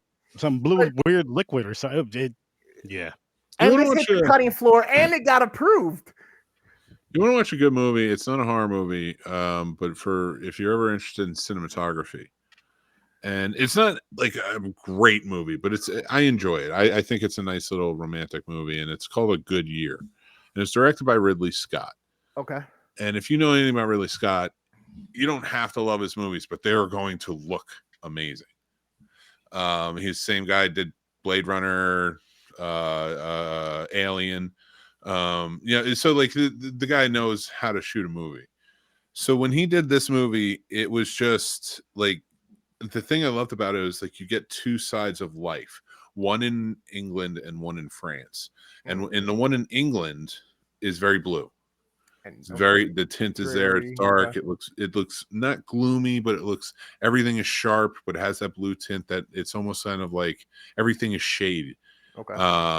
Yeah, there. But then when you get to the vineyard in France, everything is bright. It's vibrant. It's light. You feel it. You feel the sun at all times. If not, you feel the beauty of the moon. And everything is just lit perfectly. And now again, I'm not saying you have to watch this movie. I think the wives would love it. Go for it, and I think you guys will like it too. But watch it for the cinematography, because like talking like that, that's when it's interesting to use that blue. When you're gonna have like kind of juxtapose it with something that's light, and it shows a change in the character and where they're coming from. I'm not saying you have to overuse it or overdo it, but it really works. And a lot, you see it even today with Denis Villeneuve. He does it really well. And he even changes colors and makes it work, so in Dune to Part 2, like especially with his whites and his blacks, everything was like clipped very dark or very light. And like, it was just really well done. Sorry, I know I'm rambling now about cinematography, but like, that's such an effective way to use it. But like these movies, it was almost like they saturated the whole thing just to kind of like, if it's a vessel to help tell the story, to change a mood or convey an emotion or something like that, I get that. Like if there's a growth progression in the story and it starts out kind of dreary and gray, and then by the end of the movie the person like evolves or their life's changed and they have this great new outlook, and now like it's in full picture, full color, and all. Like I get cool techniques like that, but fucking Underworld, literally everybody just walked around with blue and extra blue eyes and fucking like the black leather reflected look blue in shades and stuff. Like they just I don't understand who. Yeah, there was a lot of blue, but if they're green, they would die, Chris. See, but that's what I mean. They could have done something cool since most of it was blue, like the vampires, they're Walking Dead type deal, walking, undead, the bluish, and then the lichens more like that red to convey the duality of the two sides. You know what I mean? More tone. You know what I mean? Mm-hmm. But they just had everything all across every scene, everything. It's like they ran out of time, and it was an oversight or something. Oh, I got a reboot. Godzilla -1. See, and that's a good one. But even that, still in our modern time, we only named what, 4 or 5? 4 or 5 what? Like reboots that were decent. You know what I mean? From this modern time of filmmaking where it became the thing of rebooting. I mean, I think it always happens. You're always going to see reboots. And it's subjective anyway. I think it swings certain ways when something's popular. So right now, franchises are popular. So I think reboots aren't really where people want to go. We're seeing a lot of forced reboots, like with Marvel and stuff like that, where they're trying to like update from past mistakes in storytelling or whatever within their tree, which is bonkers to me, because you created a world in the TVA where you can literally do whatever you want and not explain it and just be like, no, it was like that, but then it got retconned because fucking Loki or whatever. But it's so bonkers to me that like we're doing that. But whatever. I don't even want to go down that hole. But to bring it back, like a lot of things right now are swaying towards franchise, but because there's so much franchise fatigue, I think sequels are kind of kicking up a bit. Like we're gonna revisit we haven't seen a sequel in this movie for 40 years, so like we're gonna see it now. Bringing stars back, stuff like that. Like it seems like Indiana Jones and all of that. Yeah. It is a reboot of sorts, but it's good. I had fun with it. That's all I'll say. I had fun with every James. That too. I had fun with every James Bond and every Indiana Jones movie. Well, so far I had fun with every James Bond movie. The game seems amazing. The Indiana Jones games. I did a lot of research. I'm probably gonna pick that up sooner or later here. Oh, I will say. Okay, first of all, that's one. That's a good reboot. Day the Earth Stood Still. Tom Cruise. No, the American version of the Godzilla and King Kong movies. Oh, gotcha. Yeah. They're building something cool here. We're getting a third one, third Godzilla King Kong movie. Nice. So, I'm here for we're it. gonna have to make another video. So What's going on with the horror world? As far as Terrifier getting another one? Yes, They're gonna get a Terrifier 3 fourth. coming out. yeah, What, they're fourth? definitely gonna. Wait, there's Oh, a third fourth. came out. Yeah, it came Oh, yeah. out October. It was a Christmas. Oh, I'm one. late. and Okay. it's fucked up, man. It's so messed up. It's wild. Wild shit. It's No, so thank you. wild. I love that shirt. Dude, wait, I have a shirt I'm gonna wear when it comes in. I just bought it. It's an escape key from a keyboard with arms and legs and a face, but it has an eye patch on, running, and it's Escape from New York. That's awesome. You're right, Brandizer. I was thinking War of the Worlds. That was the Tom Cruise movie. War of the World. Oh, that's yeah. I didn't mind that one. I just didn't like. It wasn't that good. Yeah. But again, another one that was very blue. You know. Oh, okay. He's mentioning all those too. But it is good that the movie industry is kind of losing. Well, they're moving away from the stigma of the past of doing video game movies or comic book movies and stuff like that. Thanks to Marvel and all these other things that have had such great success, because now there's just so much more material and content for the horror realm alone. I mean, we could go all the way back in the day. Give me a modern day cool slasher, brutal fucking slaughterhouse. You know what I mean? Give me a cool fucking damn, what was another slasher game or another? Silent Hill. Like redo that and do that better. You know what I mean? Like I think they are actually. I think they're making really it. do that. Yeah, they're actually making another Silent Hill movie. That's what's up. That's what's up. You know what I mean?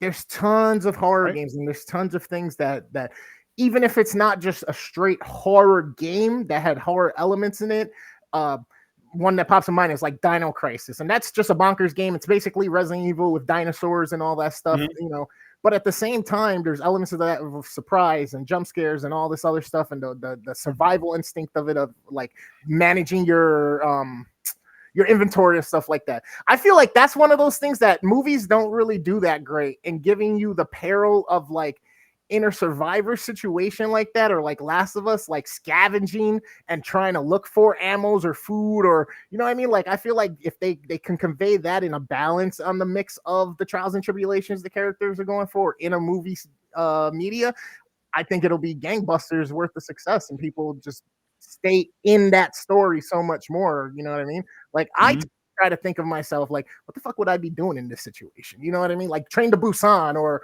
that show from Netflix with the kids in the high school, like the outbreak breaks out. It's like, yo, what would you be doing in this situation? You know what I mean? Yeah. Panicking. Obviously, at first, right? Like, but that's a good thing. Somebody's got to have a cool level head. So hopefully if that situation ever arises and you're in it, you're that one that helps, maintain control in order to, get to the end of the road there. Cause it's going to be a long, hard one. Looking back, I told you guys you should have fucking played this game, man. That's one of those times in your life when you easily, really quickly just realize like, no one's coming to save me. I'm out. Like I'm doing me. You know what I mean? You around, we help each other, we're cool, but not for nothing. I got to keep going. I gotta go. I got to keep going. I love it. I gotta go. I missed you. Yeah. I didn't see these movies, so I can't judge. I'm just like, no, you're good. You're good. It's Resident about Evil, what you think. I'm kind of like, eh. I feel like if you would have actually watched it, you would have been somewhere in like the 2-3 range because of how bad and incoherent some of the story was and how they get repetitive with certain things. You would have nitpicked the cinematography with the blue fucking filter. You would have nitpicked shit that didn't make sense with how the actions occur. Like you literally would have been like, yeah, this is garbage. Like this one was garbage. But he would have had a rant every episode. He would have had a little big rant every episode. You know what fucking also pisses? Everything in the 2000s looks like a Christopher Lambert movie. Every Christopher Lambert movie is blue. Everything he's in. It's just dark. He's just dark. That's what it is. Raiden. Look at Raiden. Raiden shows up, everything turns blue. Yeah. See what happens. Boom. He cannot be photographed in anything else. And that pisses me off because I guess it sparked this interest. I have to have a word with that gentleman. Somebody watched Fortress and was like, "Let's change let's start a revolution in cinema." I mean, even fucking Highlander with the lightning bolts in the blue and Blue. Blue. I'm so excited for that's going to be rebooted. Henry Cavill. Really? That's cool. I'm down. That's in. cool. I'm in with it. I'm in with that. He's decent. They got to figure something out with this Batman and Superman though. They did. There's a new Superman coming out. I know. I'm hoping it's worth it though. I hope it's good. I'm tired of seeing Superman and Batman, bro. Like, there's so many other characters in DC. There's so many other people in the Justice League. That is fair. Like, I'm just so tired of seeing it because they can't just get the beginning right. At this point, I'm like, yo, say fuck it. Just fuck it and keep going. Just keep going. Like, let's hope as you go, it gets better. Agreed. Yeah, I keep trying to make the same cake with the same ingredients and getting the same result. It doesn't make sense. You're missing something, or you're not doing something in the right order. I think I have a little faith in James Gunn. I think it's gonna be good. That's the only reason why I'm like, oh, we'll see. Because of Suicide Squad, because of fucking Peacemaker, because of the Harley movie and shit like that. You know what I mean? Galaxy.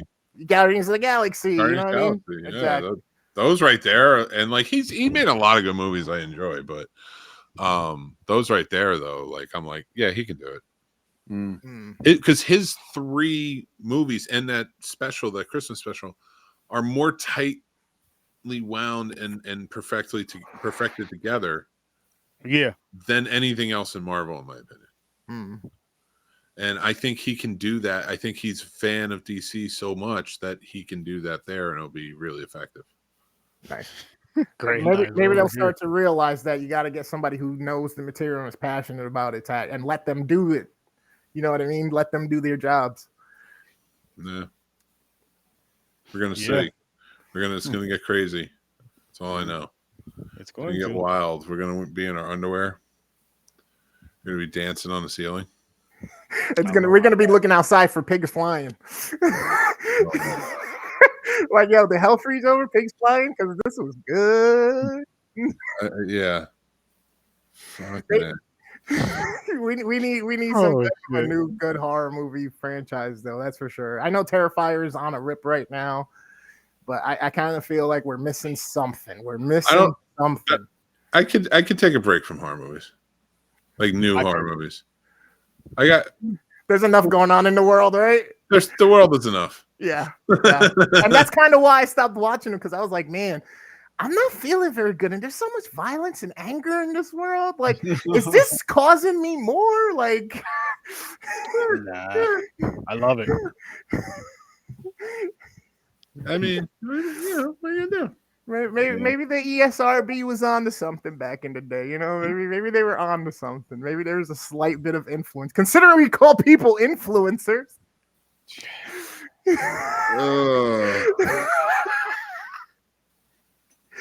Oh yo, since they're doing all these fucking crazy slasher cutesy movies like the Pooh movie and fucking Snow White and all this other shit, can we get a fucking evil Teletubbies and an evil Care Bears? There you go.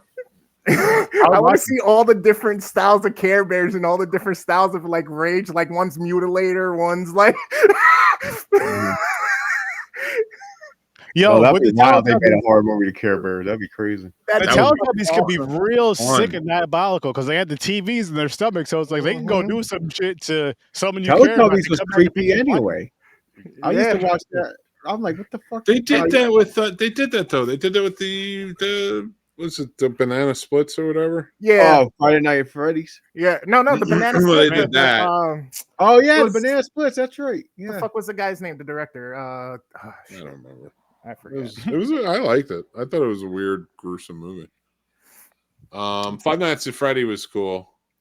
They're making part 2. No, I think cool. That's not the one I'm thinking of. Willy's Wonderland was cool. I like Willy's Wonderland. You know, sturdy with fucking. Five Nights at Freddy was fine, but it was a drama. I heard reboot of Starship. That next one's supposed to be darker. I'm like, what am I doing here? Like, are we having fun, or am I watching The English Patient Part 2? Because nothing happens and everything's dark.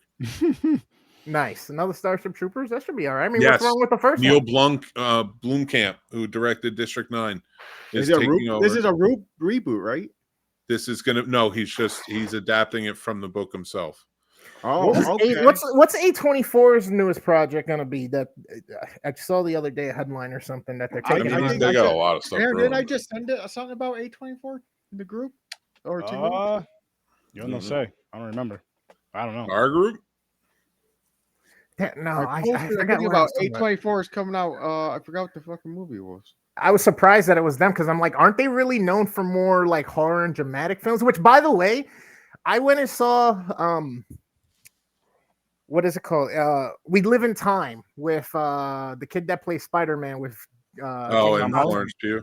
yes, Yeah. bro. That they it's a tearjerker, right? It's a kind of a serious love story. There's things that happen in it that I'm sure tons of people connect with. They've lived themselves, I'm sure, but I was surprised. I was very surprised that shots were good. Lighting was like, obviously they know how to make a good movie, but this is just like outside of the realm. Because when I hear A24, I just think horror movie, creepy slasher. You know what I mean? I know we saw X and that was a lot during the daytime too and stuff, but it was just weird to see that production company doing something so different from the wheelhouse that you kind of expect them to be doing. And they did a great fucking job. Like I left with tears rolling down my fucking eye. I was like, God damn. Yeah. That actress, by the way, she's awesome. I'm starting to like her more and more. That's the same chick that plays fucking Black Widow's sister. Yeah. Yeah, she's in a lot of shit recently coming up little by little. She's doing a great job. Be a big one, big star. Mm-hmm. Yeah, she getting there. And now Thunderbolt's coming out. That's gonna be fun. I hope so. I'm hearing good things, so I'm excited. I want to check it out. Yeah, I seen the trailer for that the other day. Finally, I was like, "Oh, this looks like something on stream when it comes out." Maybe I'm just over Marvel, honestly. Just it's not that I'm over them.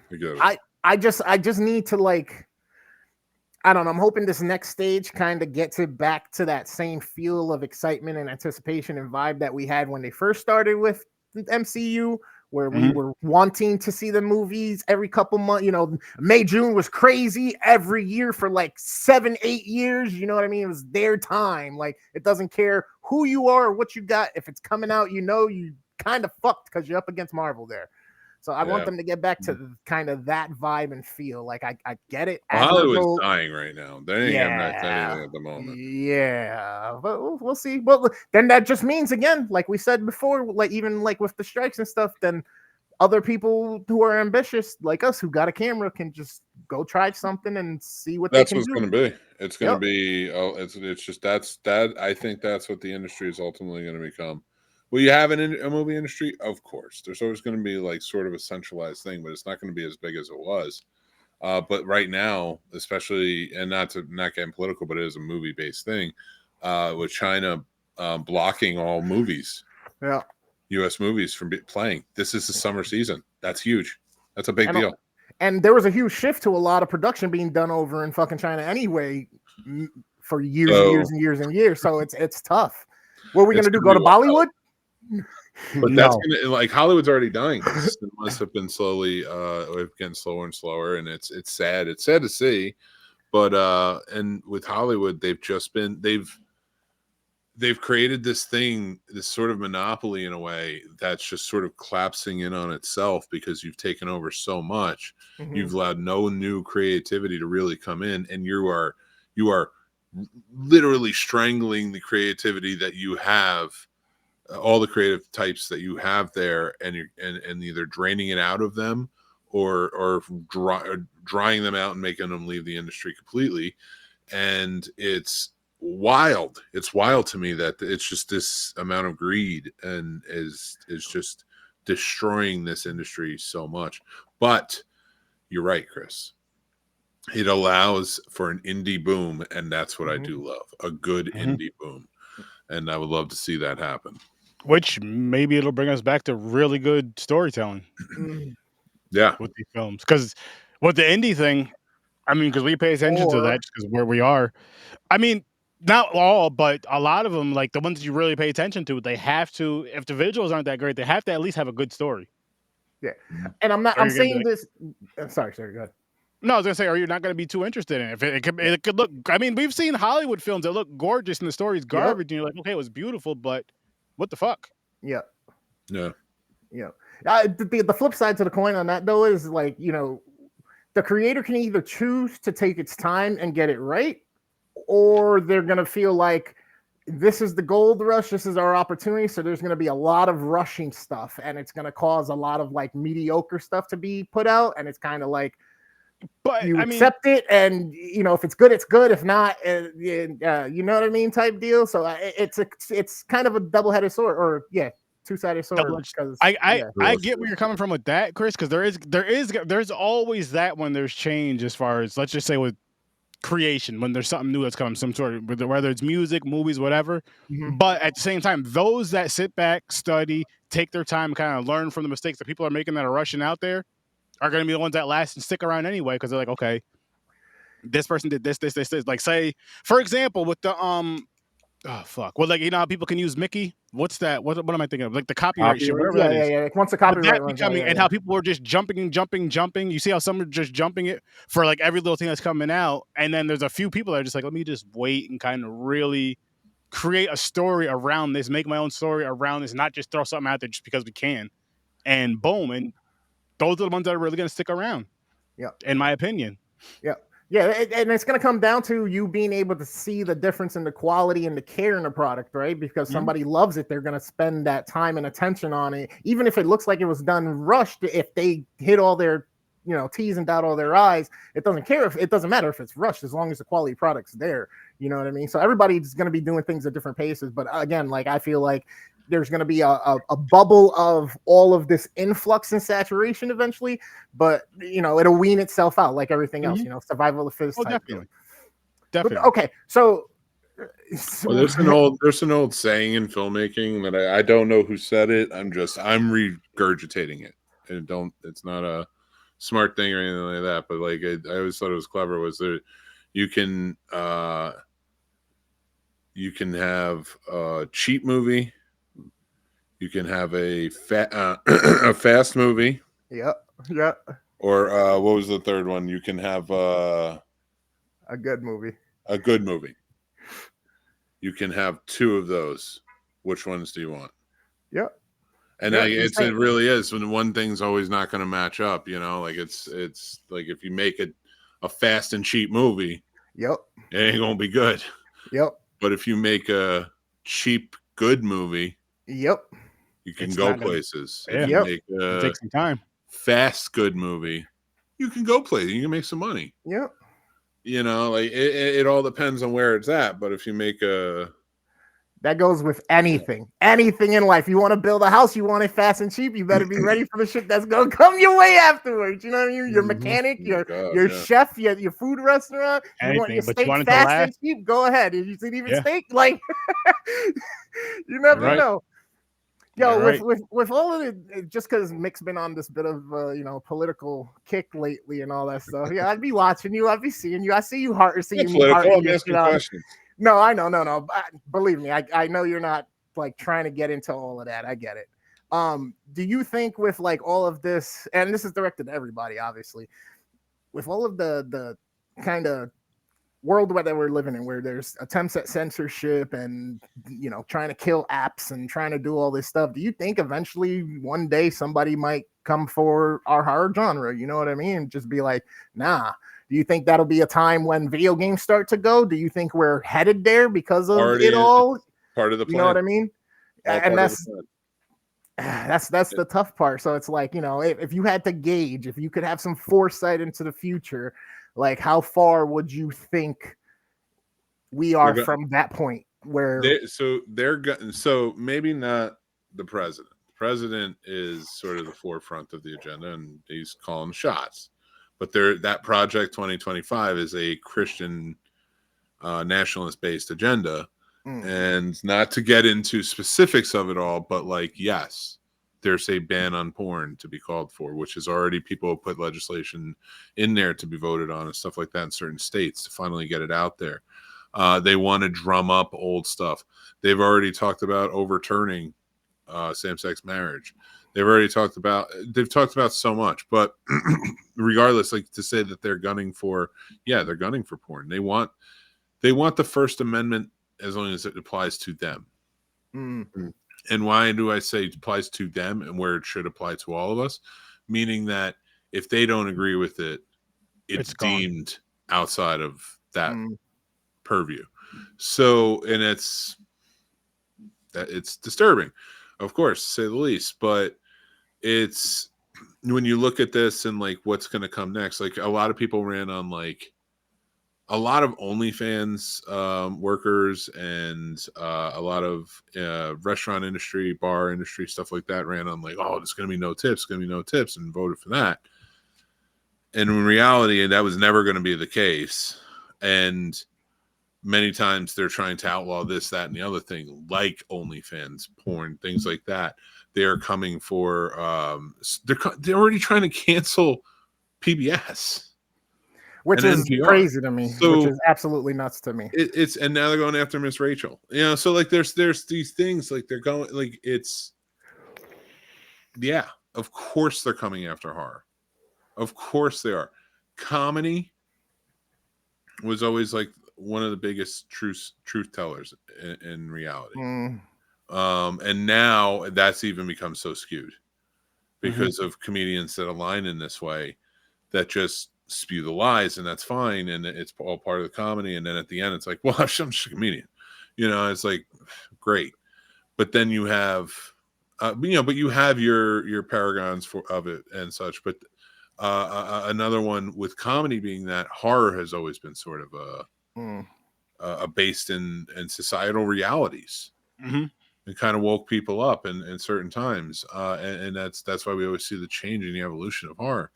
And sometimes it swings back one way or another, but it's always steeped in whatever society is deems now, because currently written within that world.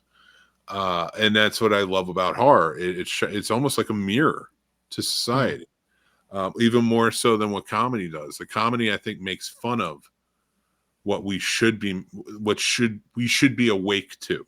I think comedy calls out and makes fun of. Whereas horror, I think, holds a mirror up to society and says, this is what you look like. I was going to say, do you think that that's something that's needed in society, though, to have that reminder, like, hey, this is what you could be? Or do you think it's out of sight, out of mind? People won't be that way if they don't know they can be that way. No, all free speech. I mean? No, there's no influence on it. Like, listen, I'm not saying that games and movies don't influence processes or decisions or things like that, or views. Of course they do. Yeah. Of course. And but not in a way where I think that's the driving point. And like, I think that it's always been a sort of a deference from the actual what's the problem. Yeah. So whenever they would always talk about, well, video games, are they causing kids to go violent? And it's like, are you like kids back in the 90s, how much soda did we drink on our own because we were just on our own? How much wrestling did we watch? How much violent stuff was on TV where all of our heroes, like Walker, Texas Ranger and shit, like they were on network television and like kicking and punching people. But when like boys who liked video games that also had those elements played or went and saw certain movies, it's like, oh, is this movie too much? And it's like, or is this video game too much? It's like, we watch it 24/7. And that was sort of our iPads and tablets and stuff was like that TV, that what we were seeping in. So like when video games came around, it was like, of course they're going to blame that.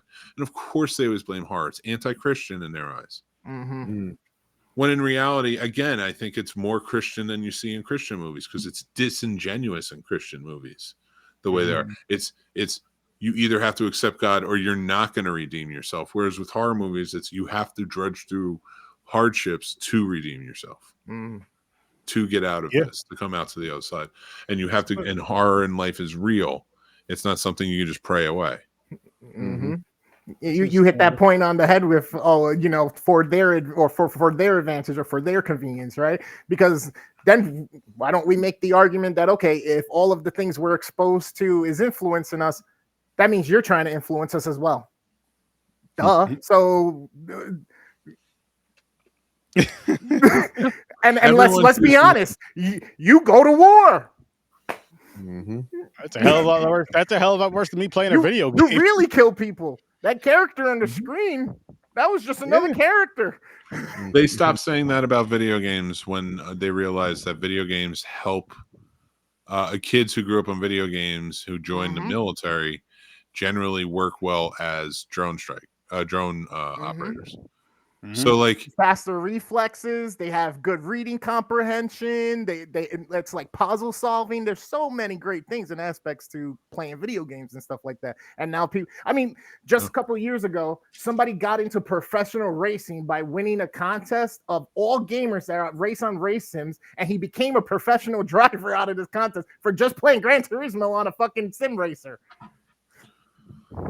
You know what I mean? There's great applications to it all, but at the same time, you know, like listen, you said, I live in a world where a reality TV star is my president, and his best friend, who is somebody who never is the richest man in the world, calling literally a veteran astronaut senator a traitor to his country because he didn't agree with them.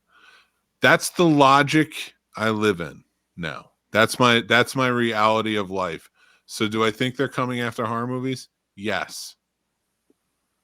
And we should not let them. Fuck them. No. Any of it. So that means everybody keeps showing your support to all your cons. Keep going to your cons. Keep putting up for your GoFundMe's for your those what are they called for the movies to be made? Oh, the Kickstarters. Yeah, the Kickstarters. Make sure you're enjoying the content from the people that you enjoy. So keep it alive if you want your niche to stay strong. I mean, the horror community is fucking. They're one of the most rock solid communities there are. So they'll figure it out. Somebody will stand up. Hopefully. What? Did you roll? Oh no, you still have one more next week. Yep. Two more of these films, but next week is the last week of Resident Evil of this whole franchise. Yes. What's the other film? About to show you right now for me. Granddad's true facts right there. It's a remake, basically. Resident Evil chapter finale, final, and Resident Evil Welcome to Raccoon City. I think you got a no, that's what it's really called. That's what it's called. My Google. It's chapter final, but it said chapter year, so I'm thinking he got like the French. No, because I got the graphic. I got the graphic from. So that wasn't some shit I made up. No, I get. No, I didn't think you made it up. I think you got it from a foreign graphic. 5 more than a recap. Nah. Yeah, 2 more. That's it. I gotta say though, it's great that this stuck around because one of the most fun I've had on both these podcasts is when we did the Freddy versus Jason, which kicked this all off for everybody, and I'm still smiling about it, man. I'm still smiling about it. It's like very very fond memory for me. That was a fun one. I think my favorite so far has been the James Bond though. I think it's the most new movies I got to see. Gotcha. That's fair. Godzilla is good too, though, because that was weird and that was a wild journey. No, that's fair. Lizards and everything. Just these franchises in general, overall, have been fun. It's just like with these longer ones, once you hit like mid, it's like, all right, I need a little break. I need a little break, but at the same time, I don't want to take a break because I want it to end. But I'm enjoying myself at the same time. Like with Bond, it's like I'm enjoying it, but now it's like, all right. We missed the wheels is what we're basically getting back to, which we're going to get back to those. My favorite in this world is you keep saying, I want to take a break, and James's face like, end this. He's good. But we're about to wrap this up, though. I do want to say this to everybody that was out there. Thank you guys for tuning in. Thank you guys for watching. Thank you in the comments. And it's awesome to see you again, Chris. Hell yeah. I'll be getting to that. I'm glad you're back. Hell yeah, man. Are you coming back for the 200th? He is. Yeah, I'll be here. Nice. He better be. I was going to wait till that, but then I decided not to. I couldn't hold myself tonight. I was staring at my computer, kept opening my closet, looking at my boxes like, I've been planning all day, like how I'm gonna do my setup and everything. I'm just itching. There you go. Now Nice. you got to itch a little bit more. You keep going to it. But we're gonna wrap this one up though, people. Make sure you guys go check out the Scene Snobs. Make sure you check out Popcorn and Pints. Of course, come back here next week at 8:00 Eastern time and check out Popcorn and Pints Horror Research 30. And of course, Worst Damn Gamer looks like he's finally getting his shit together. So check him out as well. With that said, far from. He's working on it. I'll see you in your nightmares, people. Peace. Peace out. Later. I'll share.